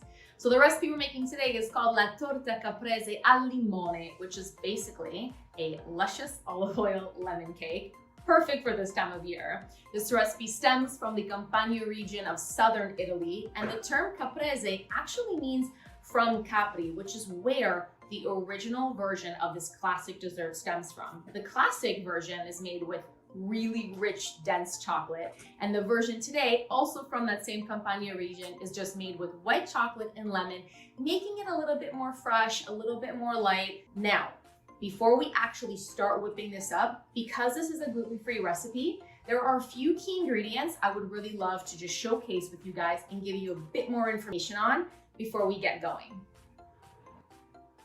So in theory, we could say that this recipe is completely flourless. We're using a nut flour rather than a wheat starch-based flour. And what's nice about this is it's simple enough that you don't need to run out to find various flour mixes, various gluten-free flours, and make something very complicated. The star of this recipe is really blanched almond flour. Now, one thing I want to make very clear with everybody at home is the difference between blanched almond flour and regular almond meal. Almond meal would still actually have the skin intact, making this more coarse, and the color would be much more dark. The reason we want to use blanched in this case is because it will create a really light texture of a cake. We don't want something too dense, we don't want something too heavy. We also don't want something that's going to fall apart, and blanched almond flour is key for making this happen. The second star is potato starch. Now, if you don't have potato starch at home, that's absolutely no problem. You can go ahead and use cornstarch. The reason we use this is because we don't have any gluten, so we need something to help kind of keep this together, and that's where this comes into play. This is going to be our binder along with our eggs. Now, my tip for you guys at home is if you have tapioca starch, or you may see it if you're researching gluten-free, I would say leave it out, don't use it, stick to potato, stick to cornstarch. Tapioca will make your cake quite gummy. Nobody wants a gummy cake, and this is usually the downfall with most gluten-free baking, okay? And the last major star of this recipe is actually just really good quality olive oil. I'm not even sure if you can see it, but let's go. We want to use good quality olive oil here because this is going to be what's going to keep this cake like moist. It's going to last a few days. It's going to be great out of the fridge. It's going to be great if you leave it on the counter. And the problem with most gluten-free recipes is after a day, they're dry. If you eat it out of the fridge, it's dry. Olive oil kind of keeps everything super moist and fluffy and just delicious. It's a very underrated ingredient in the kitchen. It goes with so many beautiful ingredients, whether it's chocolate, fresh berries, citrus, coffee, hazelnut, nuts. I mean, the list is really endless, guys. So don't be afraid to sub in olive oil for your fat when it comes to baked goods. We're not hating on butter here, but today, olive oil is the star. All right, guys, let's get to it, shall we? So, first things first, we're gonna take all of our dry ingredients, we're gonna get those mixed together in the bowl first, and then we're gonna move on to the wet, okay? So you're gonna need 1 1/4 cups of that blanched almond flour that we were talking about. We have 1/4 cup of potato starch, and again, you can go ahead and use cornstarch, that's fine. We're gonna add a pinch of salt. Now, about salt in baked goods, guys, you always need to add salt to baking. It's not to make something salty. There is a fine line between making something salty versus bringing out and enhancing the flavor, and that's really what salt is doing. Now we're gonna add white chocolate. So as I mentioned, the original recipe has dark chocolate. So today we're going to go ahead and use white chocolate. So what I've done here to make it super snowy, if you will, very finely grated, is I've gone ahead and used a microplane grater and just have grated my white chocolate. If you don't have one of these at home, that is fine. You can use a regular box grater, just pick the finest side. Okay, so we're gonna add that right in. This is gonna go in with our dry ingredients. We have 2 teaspoons of baking soda. We have 1/2 teaspoon of baking soda. And then finally, our lemon. So we're just gonna actually use the zest of the lemon in this recipe, guys. So using your microplane grater, we're gonna do the zest of 1 entire lemon. And again, you can use a box grater, but when it comes to lemon zest, just make sure it's on the finest side. And there we go. We'll get the stir to bring it together, and then we'll move on to our wet ingredients. Okay, so now we're gonna move on to our wet ingredients. Now, I'm gonna use a stand mixer. If you don't have a stand mixer at home, you can go ahead and use a regular hand mixer. That will be totally fine. Kind of just follow through with the same instructions. And if you don't have a hand mixer, you can just use a whisk. My only suggestion would be you're gonna have to really work your arm muscles that day because you wanna make sure that your eggs are beaten really well. Okay, so on that note, we're gonna take 5 eggs, add them to our stand mixer, and we're gonna mix that with sugar. Now we have a 1/4 cup of sugar that I'm gonna add in. The sugar I'm choosing to use today is coconut sugar. This is my personal favorite sugar of choice in all the baking that I actually do. And in my business, this will be the sugar that ends up in your desserts or in your cakes if you choose to order. The reason I prefer this, and at home, feel free to use cane sugar, that's okay. I just love the flavor. I absolutely love the flavor of coconut sugar. It doesn't taste like coconut. It doesn't even come from the coconut itself. It comes from the tree. However, it yields a very like caramel almost flavor. And I love what that does inside of the cake. Okay, so we're gonna add this right in and we're gonna set this up. And the key here is to mix this together for at least 2 minutes. You want the eggs to kind of be quite fluffy. So we're gonna whip it on high speed for about 2 minutes, okay? Okay, I wanted to show you guys what I mean. So after about 2 minutes, this is what you guys should be looking for by whipping the eggs and the coconut sugar together. Okay, so after our eggs and our sugar are done whipping up, we're gonna add the olive oil. So I have 1/3 of a cup of extra virgin olive oil. When it comes to baking, I would choose a better quality olive oil, especially one that's a bit fruitier. That's the flavor we really want to enhance. That's the flavor that will pair the best with our citrus, okay? And then we're gonna add some vanilla extract. So I have 1 teaspoon of vanilla extract. And then we're gonna mix this up again, but not for long, just to kind of bring it together. And then we're gonna add in the dry ingredients. Okay, so at this point, in most cases, you'll see you add your wet to your dry. Because we're using our stand mixer, I'm gonna go ahead and add my dry into my wet. And a good tip with gluten-free is whenever you're making a traditional recipe, whether it's like a classic pizza dough, a classic bread dough, or a classic cake using wheat flour, you never wanna overmix something. The reason we don't overmix is because we end up with a product that's very tough. Nobody wants a tough cake, nobody wants bread that's too tough, or pasta that's too chewy. However, with gluten-free, you actually can't overmix it because you don't have any gluten. So in this case, you guys don't need to be worried if you are new to baking. You really can't mess this one up, okay? So we're gonna add in half of our dry ingredients. Made a bit of a mess, but that's fine. Story of my life. And then we're gonna bring this back up and give it a quick mix together.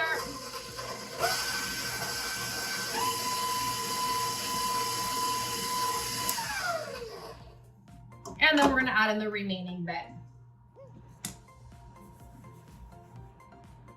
Okay, we'll get this mixed up and it's ready for our pan.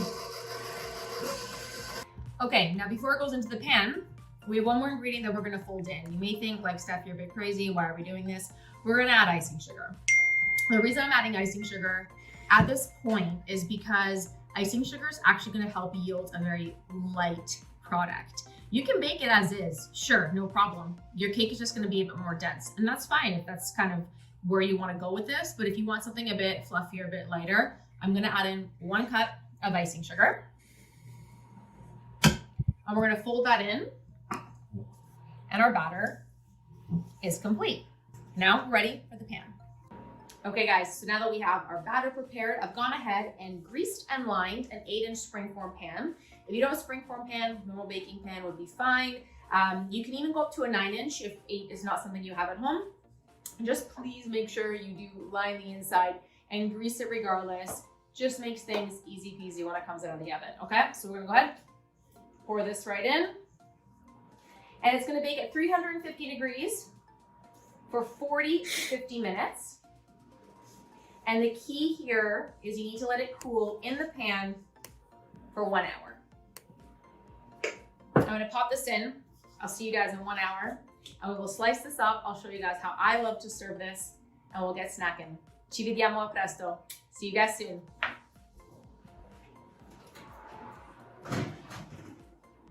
Okay guys, and we are back. The cake has cooled. I put it on a cake stand and I've just dusted it with some icing sugar. I mean, you could essentially leave it here. This would be done. You know, you could serve it this way, leave it on your counter this way, in your fridge, whatever you choose. But I'm gonna show you guys sort of how I actually love to serve this. So a fun story, in 2019, I was in Italy. I went there to do my master's in food and wine, and I really felt like my time there, I really embraced and lived my culture. I lived like a true Italian. And it was really one of the best experiences and something I often think back and go back to regarding my training and my time there. And a major takeaway for me, I think this is why I love dessert so much, is I feel like here in Canada, people are afraid of dessert. Everybody feels like they need a reason to have dessert. They need to earn their dessert. Where in Italy, it's not like that. Food is celebrated. Food is not judged. Food is not looked at as good or bad. And everybody thoroughly knows how to enjoy food in balanced moderation. And that is something that I took back with me here. It's a way that I live my life. It's also a major way that I sort of promote my business. There's a place for everything. There's a place for dessert at all occasions. It just comes down to choosing better. So with that said, I'm going to show you guys how I like to plate it up. So I prefer to actually serve it up on its side. I just love the interior of this cake. I think it's really light and I want everybody to kind of be able to see that. What I went ahead and did is I mixed up some mascarpone with a little bit of honey and a little bit of vanilla. This is not a crazy recipe. This is just like to your sweetness, whatever you prefer. And I think that a whip of mascarpone opposed to something like whipped cream is really nice with this cake. It sits a little bit more rich, which is nice for the lightness of the cake. Okay, so I'm just gonna scoop a little bit of that just alongside here. And if you wanted, I mean, you of course could absolutely leave this out, but I suggest not, in all honesty. I'm just gonna get this out of the way so I can show you guys. Okay, and then depending on the time of year, you can go ahead and add whatever berry you want. You can do fresh berries if that's your jam. You can go with like some fresh peaches if you would rather go that route too. I actually am going in with a little bit of sour cherry. I love sour cherries. I think that they are really nice and tart and it just balances really well with the sweetness of the cake and the sweetness of the cream.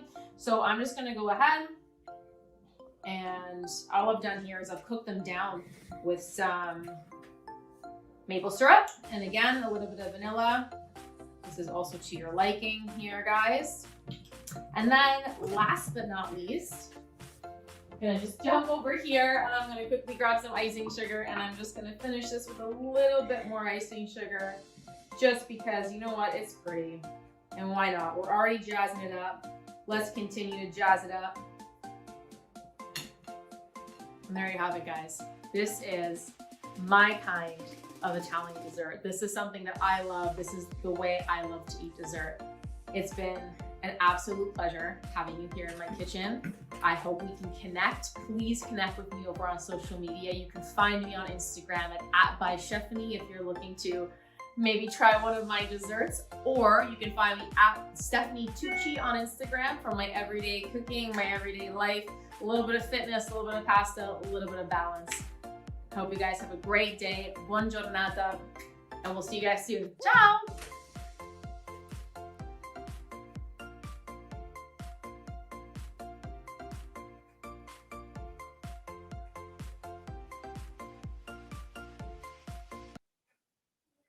Thank you so much, Stephanie. What a lovely dessert and what a lovely story about your trip to Italy. Well, let's take a quick sip of our favorite drink now as we find out more about Gong Cha, which was originally established in 2006 in Kaohsiung, Taiwan. Today, it is an international name with over 1,100 different stores in 20 countries with a worldwide reputation for serving the highest quality, customizable beverages in the industry.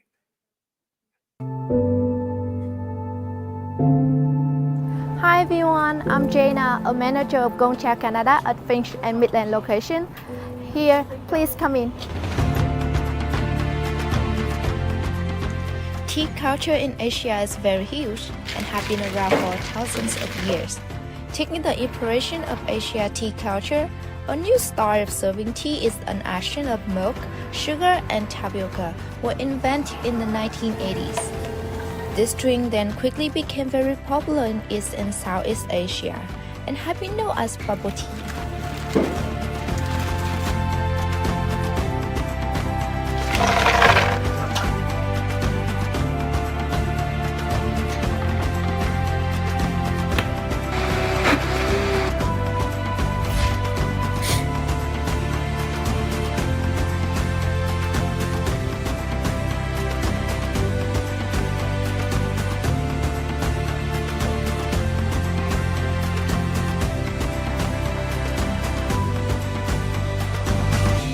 However, when I came to Canada, there were only a few small boba shops open and this type of beverage still very new to the local. Soon after, many popular bubble tea brands from Asia expand their business location to Canada, and Gongcha were among the first boba brands that brought this milk tea beverage close to the Canadians.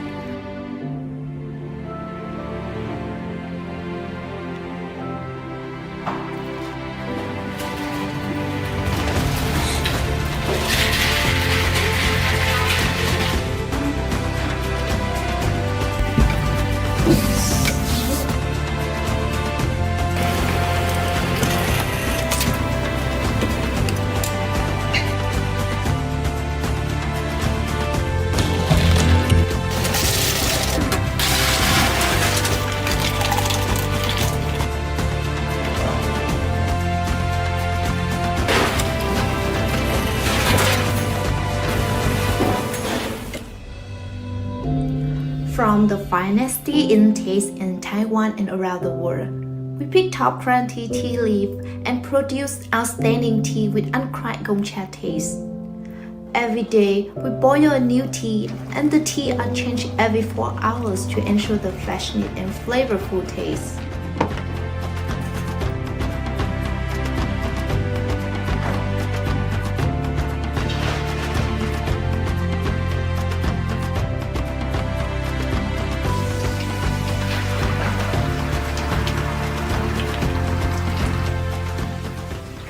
We provide creative tea drinks including fresh tea, milk tea, fruit tea, yogurt drink, coffee, and smoothie.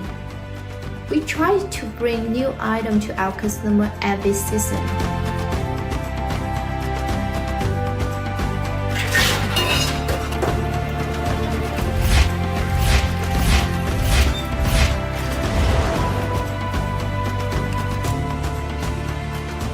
At Gongcha, we encourage you to build your own drink.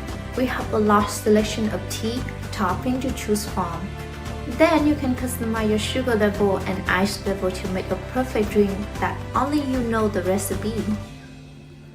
Let me introduce you some of my favorite tea at Gongcha. Creamy and tasty creme brulee milk foam. You can try to add it on any of drink.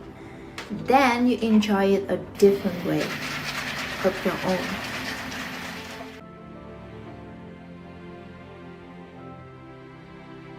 Tea Fugado is uncried triple layer drink made up of fruit, slush, and tea.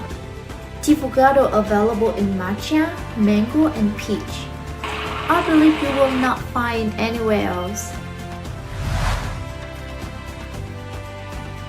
And new this summer, for the first time in Canada, come experience our amazing ice cream with flavor like milk tea, matcha, honjicha, taro.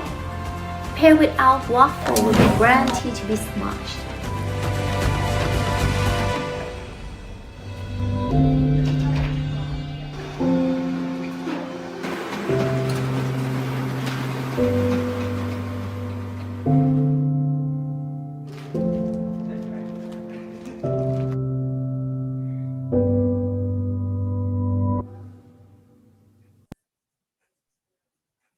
Awesome, really creative varieties there from Gongcha. Thank you so much. Speaking of drinks and beverages, we have fantastic giveaways from our favorite non-alcoholic brands. Sapsucker and Golden Hour, along with a few boozy prizes from Siempre Tequila, Nude Vodka Soda, and Georgian Bay Smash. Make sure to comment, engage, and tag your friends on the live stream for your chance to win. Now, before moving along, let's hear a few words from Councillor Nick Mantas, and he'll be followed by a Scarborough favorite, Jamaica Stamp Takeout. Chef Raphael came from a small community in Jamaica where he would run about, which means cooking outside with a group of friends. In friends' yards, he dreamed of cooking for thousands of people from all different backgrounds. He has a special way of doing his jerk chicken so that you can taste the smoke and spices in the chicken. Also a unique way of making his festival dough, giving you that soft and fluffy taste. Hello, I'm Nick Mentis, Toronto City Councillor for Ward 22, Scarborough Agincourt. I would like to begin by thanking the Artists and Artisans Development Network and the Saffron Hub for their efforts in organizing the Toronto Artistic Food Expo. Today, members of the food industry from across the city will gather virtually to promote local restaurants and the food equipment and technology. A special thank you goes to all participants for providing an opportunity for everyone to experience the Toronto food scene in a safer manner. Toronto is home to a diverse array of restaurants. In these challenging times, we must continue to support our small businesses.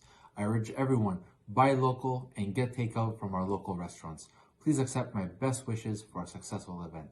Please keep safe and be healthy. We're live here at Jamaica Stamp Takeout Restaurant. Today we'll be preparing some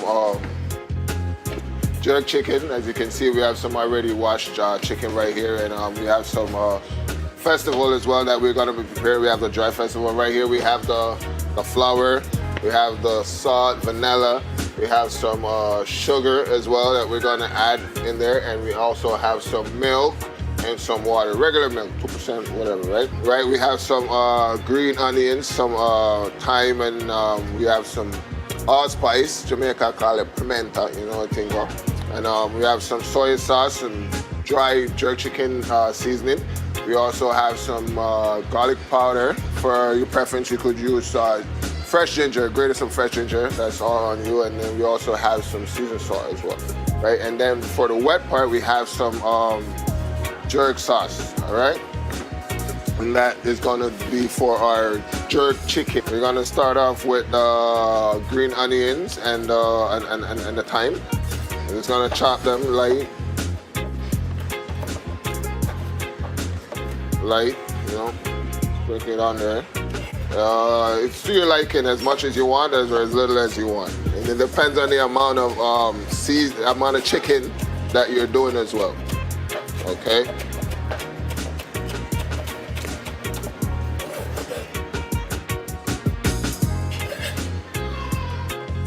And that's our fresh ingredient. So now we're gonna add our jerk seasoning, garlic powder, allspice, seasoned salt,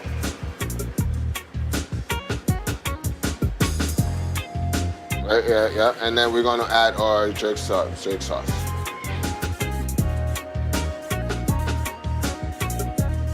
It's to your liking as well for that, and then this is as much as you like. If you like it dark, if you like it light, it's really up to your liking.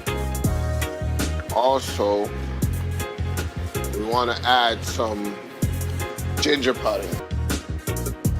Then we just dig in, we just rub it all in together.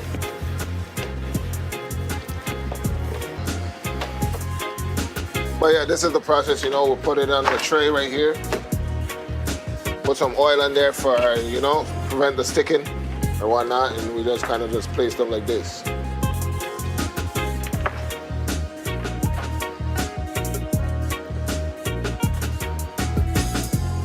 Line them up just like this. Yeah, so you say you put that one in the oven for about half an hour and 45 minutes, depending on how you like it. Done, well done, medium well. And this is pretty much what it looks like when it comes out. You know what I mean? And for some people, you could serve it like this, but for us to keep it authentic, we like to put it on the grill, which we already have lit over here and is ready to go, right? So we're just gonna take a few pieces. And we like to base on both sides, you know, just for the moisture, to keep it moisture stuff, you know what I mean? Keep it nice. So right here, you get the full Jamaican, authentic jerk chicken experience. It's a dry ingredient, which is the festival. And we're gonna add a little bit of flour, a little bit of salt, a little sugar,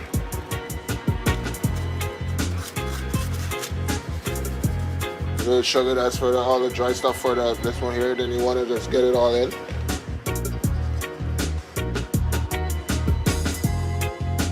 Grab my water.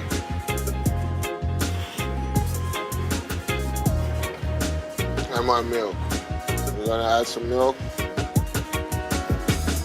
We're gonna add some water. We're gonna add our vanilla. So give it a little bit of flavor there, you know.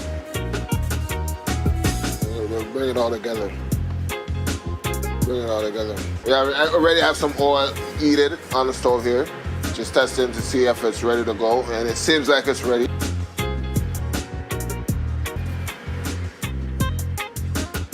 And these pretty much turn themselves sometimes, you know. But you have to monitor these as well and make sure that they're evenly cooked on both sides. This is it, finished product. Just chicken, just gonna chop it up. Set in a plate. There you go. Jerry Chicken and Festival, Jamaica Stamp style. Please come and join us. Have a bite. See you next time, guys. Thank you.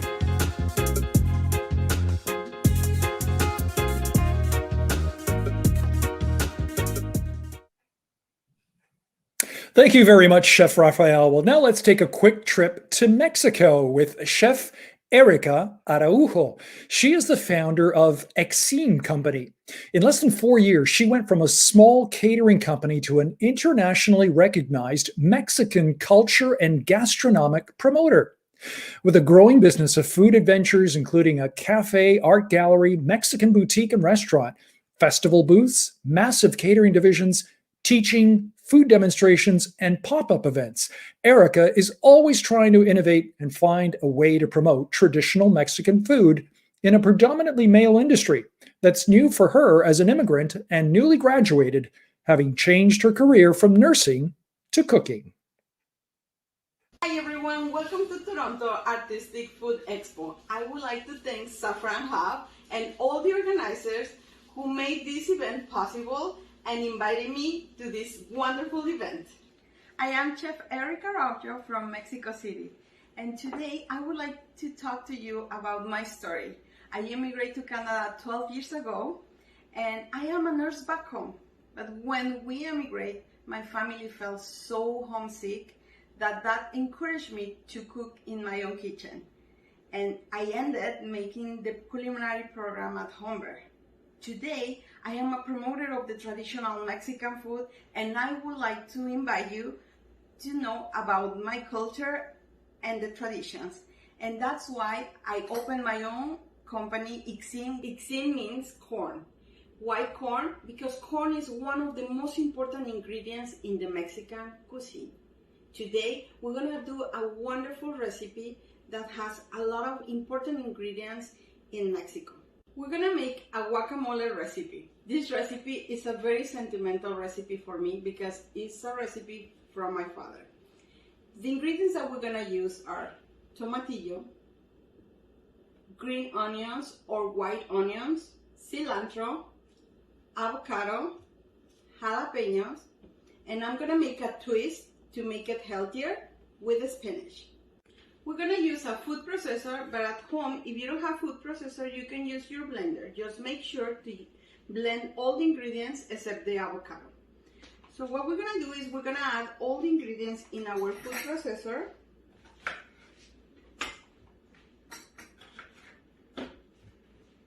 So I'm gonna add 3 tomatillos, 2 jalapenos, a bunch of cilantro, and a bunch of spinach and our onions. The clue here is the more avocado you put, the creamier your guacamole is gonna be. So I'm gonna add 3 avocados,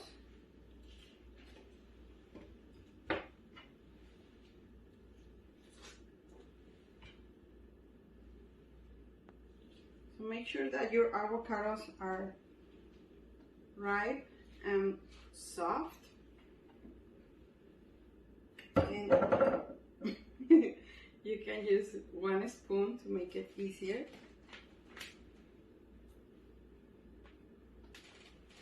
And we're gonna add a little bit of salt and a pinch of white pepper. and we're gonna blend. 3 minutes.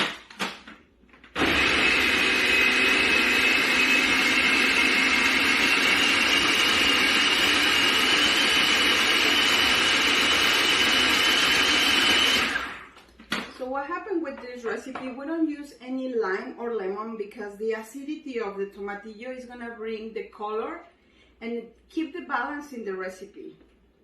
And that's it. So we're fine to serve our guacamole. So you see you have a very bright color. This is a very healthy recipe because we add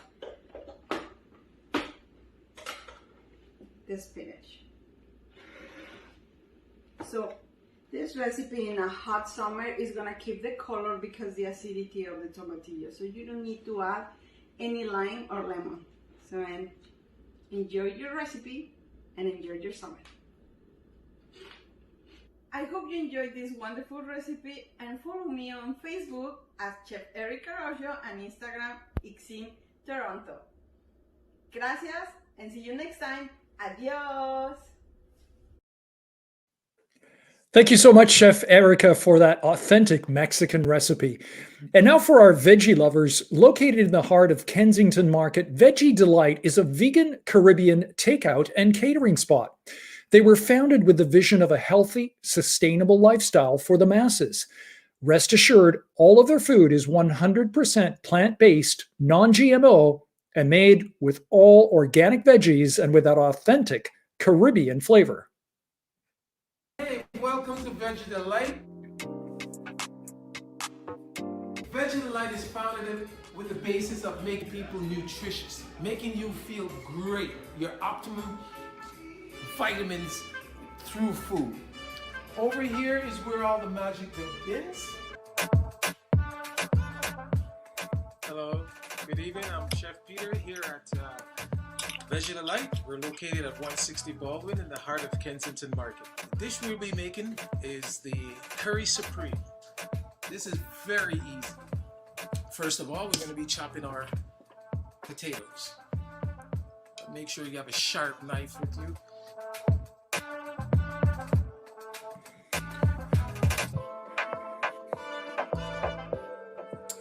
And then notice my hand position. I'm going to be holding behind the knife blade. Knife blade is over here. And we're just going to cut slowly, slowly. And we move our hands back accordingly as we go. So we keep it safe. And that's the name of the game in the kitchen.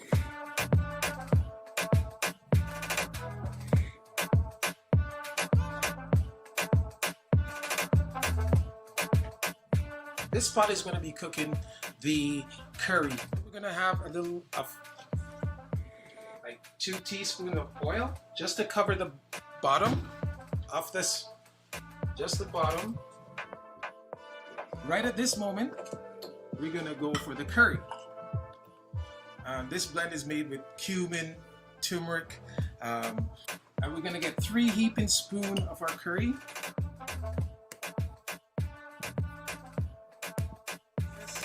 You're going to be mixing it together. Really easy, really easy. Don't worry about how much it looks now because it's gonna taste really good. So while you mix it, remember when we have the oil hot, now we're going to basically saute it into the pot. What's happening in the pot right now? You're just sauteing all this goodness. And you can see it sizzling right now. Turn it down to around medium. The reason for what you're doing right now is to make sure that the potato is cooked. Going back to the curry because we're not gonna let this happen. We're not gonna let it burn. We're just gonna keep our eyes on it. Here we go again. You can see the oil marinating the carrots and also the potato, okay? And you always want to just keep covering it to make sure that the potato is cooked.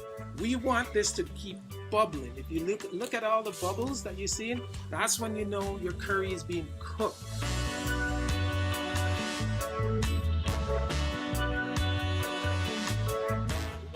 Notice I keep stirring. Stirring is really one of the key to it because you don't want it to stick at all. You can go ahead and monitor and start making your sauce for the curry. And with this water that we're adding, you can turn the stove back up, okay? Turn it back up to high. So you see, this is where we're at.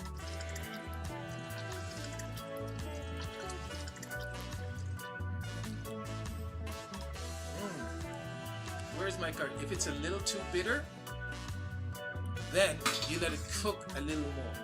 If you don't want to use, for example, if you don't want to use a tomato because you might have a little allergy or whatever, you could use coconut milk. Same variation of the measurements, and that'll be okay too. While this is coming to a nice little boil, we turn it back down again, and then we're gonna add our beans that we have prepared before.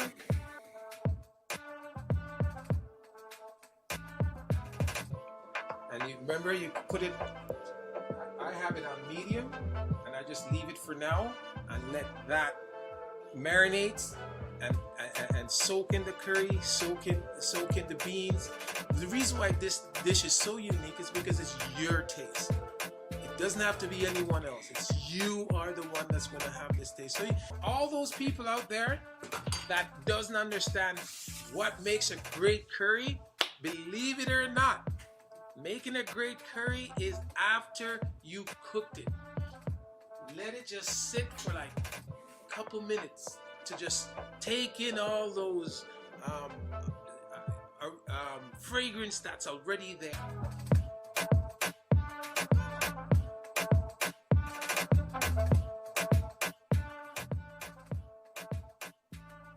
We're here in Kensington Market, 160 Baldwin. I'll be here to always welcome you. So we're really excited to having people come down and check us out and see where we're at. Chef Peter.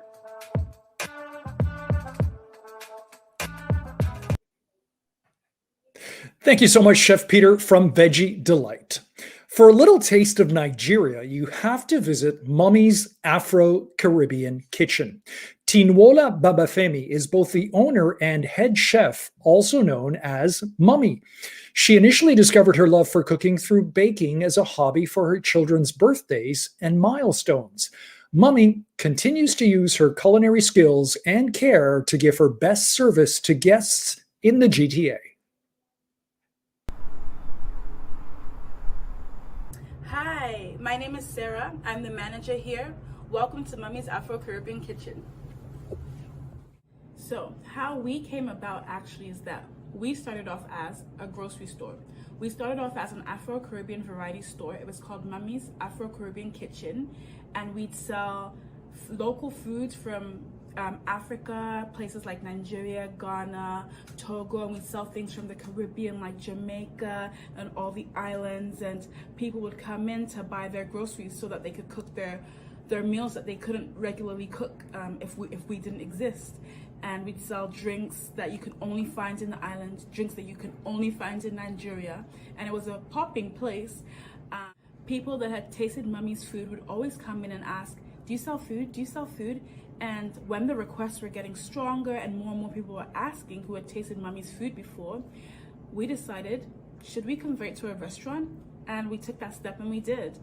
And since then, it's been delightful. There are people who come in every day. We just couldn't get enough of the food that we offered. We offer a variety of dishes like the jollof rice. We offer rice and peas and oxtail. We do pounded yam and efo riro. You can also do fufu and egusi. I'm sure you've heard of egusi by now.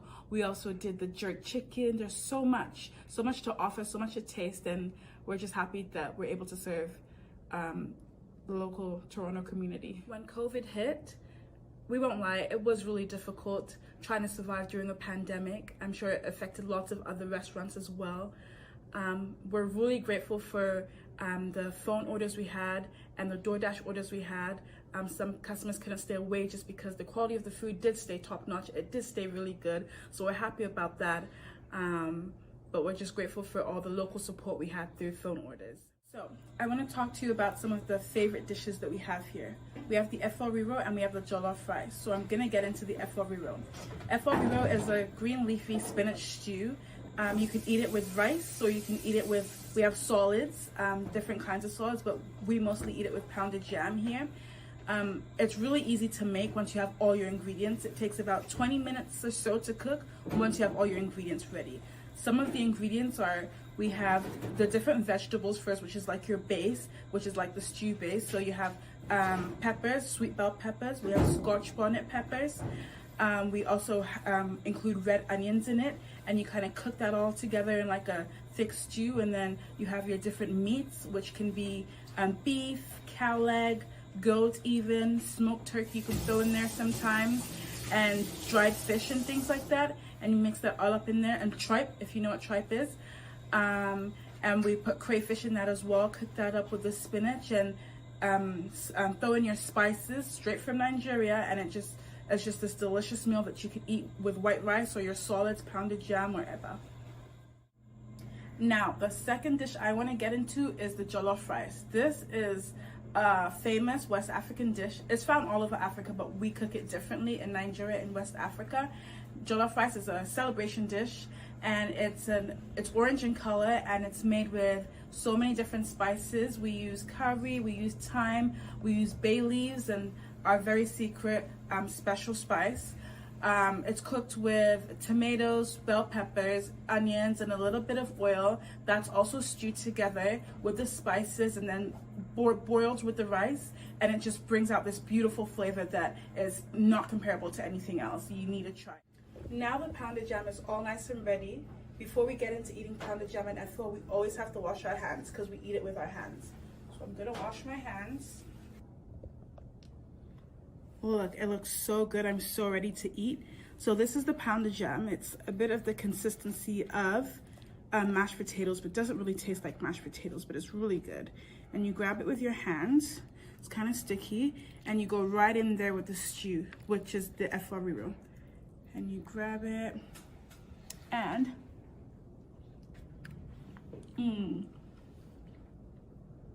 it's really good. You should try it. Thank you so much for sharing your time with us today. We hope that you love all the food that you see. We're here in Etobicoke, and you can also support us in Port Credit if that's closer to you. Follow us on Instagram at Mummy's Afro Carib, and don't forget, we're here for you any day, anytime. We hope you can come and enjoy some lovely food. And thank you so much, Mummy. And now for Scarborough locals and tea lovers, we're proud to introduce Marathon Cafe. In 2008, Mr. Zhao and his sister Tracy and Tracy's husband, Mr. Lin, met the former owner of the Marathon Cafe by chance. Since then, they became friends over their shared passion for coffee and authentic Hong Kong-style milk tea culture. Planning on retiring, the former owner asked them if they were interested in taking over the business, to which they accepted the offer in unison. And that's when their journey began at Marathon Cafe. Hi, my name is Harvey. I'm the owner of Marathon Cafe. And today I'm going to talk about our restaurant, and I'm also going to demonstrate our signature Hong Kong style milk tea.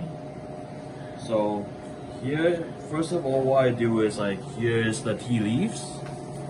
So it's Ceylon tea leaves from Sri Lanka. So now I'm going to put in the tea bag, and I'm going to put the water.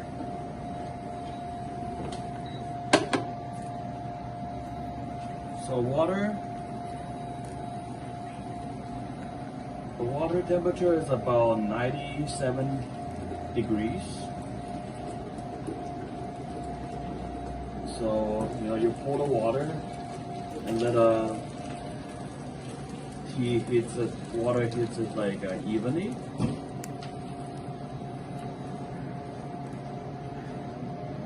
So now, the waiting begins. Gotta let it probably cook about 15-20 minutes at a water temperature about 90 degrees. 95 degrees.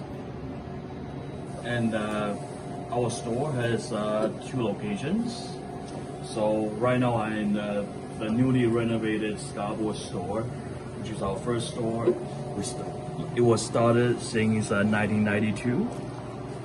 And then we also have another store. It's in Richmond Hill, which was opened about in 2012.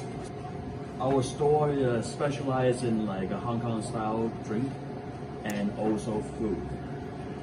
So obviously this is our most famous drink, Hong Kong style tea, which is what I'm cooking. So now I'm going to demonstrate how to pour the tea. So you have to do this maybe about about a dozen times during the process of 15 minutes. So by doing pouring tea, you get the tea leaf. Like I say before, get a tea leaf to spray evenly. I mean the taste to spray evenly. So you get the taste out of the tea leaf the best. So we are famous for the Hong Kong style milk tea because back in 2012, personally, I went to the Hong Kong style milk tea competition in North America and I won the first place here. Then I represented North America to do the competition in Hong Kong for the world champion, and I also won the first place back in 2012. So done. Alright. So now for evaporated milk, we use about 1/3 of the cup, between 30 to 40%, depends on how customer likes it. I usually like less milk, so about 30%. And last step, you pour the tea in.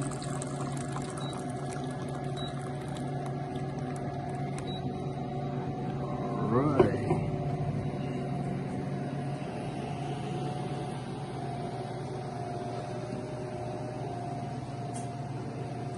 Perfection.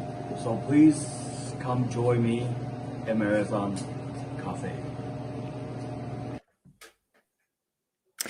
Thank you very much. And our last featured restaurant today is a halal favorite in the community. Let's welcome Gourmet Malaysia. They are the most authentic Malaysian, Singaporean, and Indonesian cuisine of all the restaurants in Scarborough, Toronto, and the GTA.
Before we leave you, keeping in line with some of our core values and mission, we think it's important for us to have performing arts by local artists to encourage the amazing talent that we have right here in our own backyard. Join me in welcoming Brayo Brains. Brayo is a multi-talented artist and musician. He believes in creating beauty with different forms of art, which include, but are not limited to, digital, visual, and performing arts.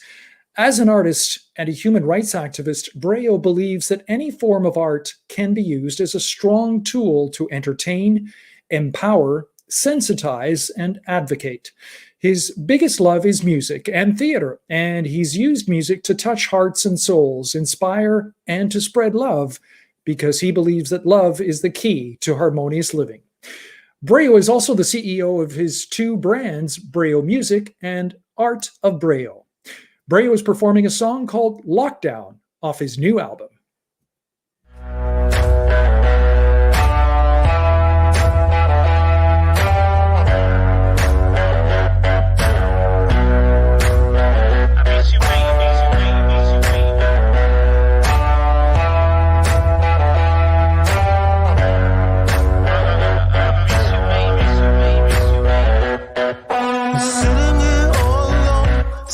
At home, I wanna get to you, wanna get to you.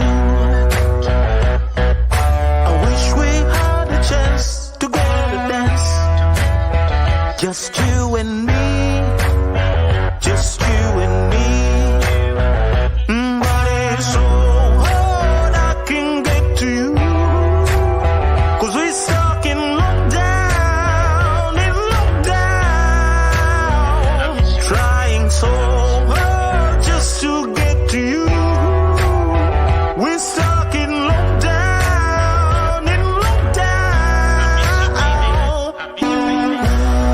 I'm going crazy when I'm not with you.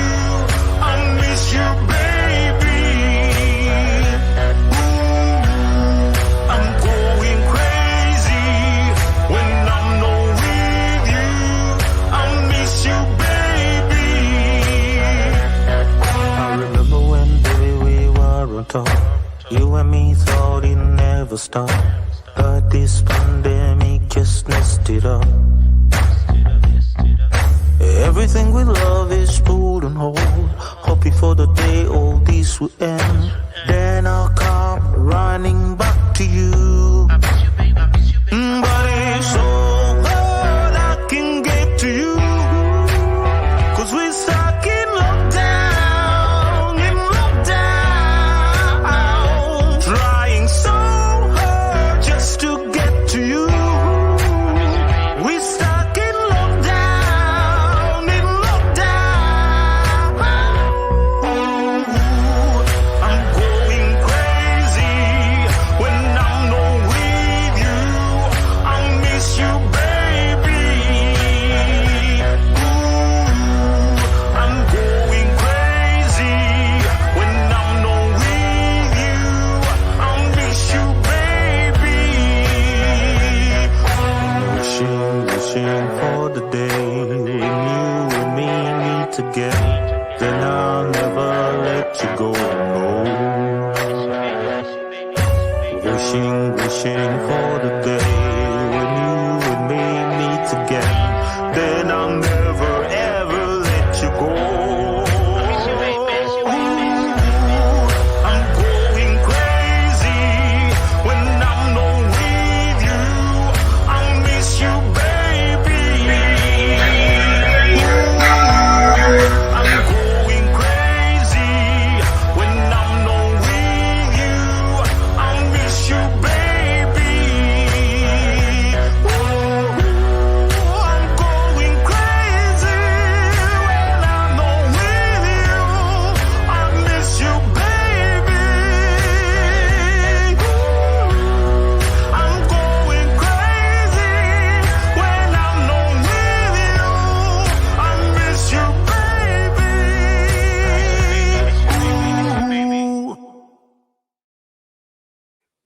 Well, thank you very much to Breo Brains for that splendid musical performance. And you can find that song Lockdown on your favorite online music platform. Well, this concludes today's program. Thank you for being with us. And please join us again tomorrow at 2 p.m. Eastern Time, where we'll once again have amazing chefs, restaurants, and prizes. If you have any questions or would like to be a part of future events or would like to donate to our organizations, please go to www.artistandartisans.ca or contact us via email info@saffronhub.org or info@artistandartisans.ca. Thank you very much to all the government officials for their videos and support, and thanks to you for tuning in, and please join us again tomorrow for day 2 of the Toronto Artistic Food Expo.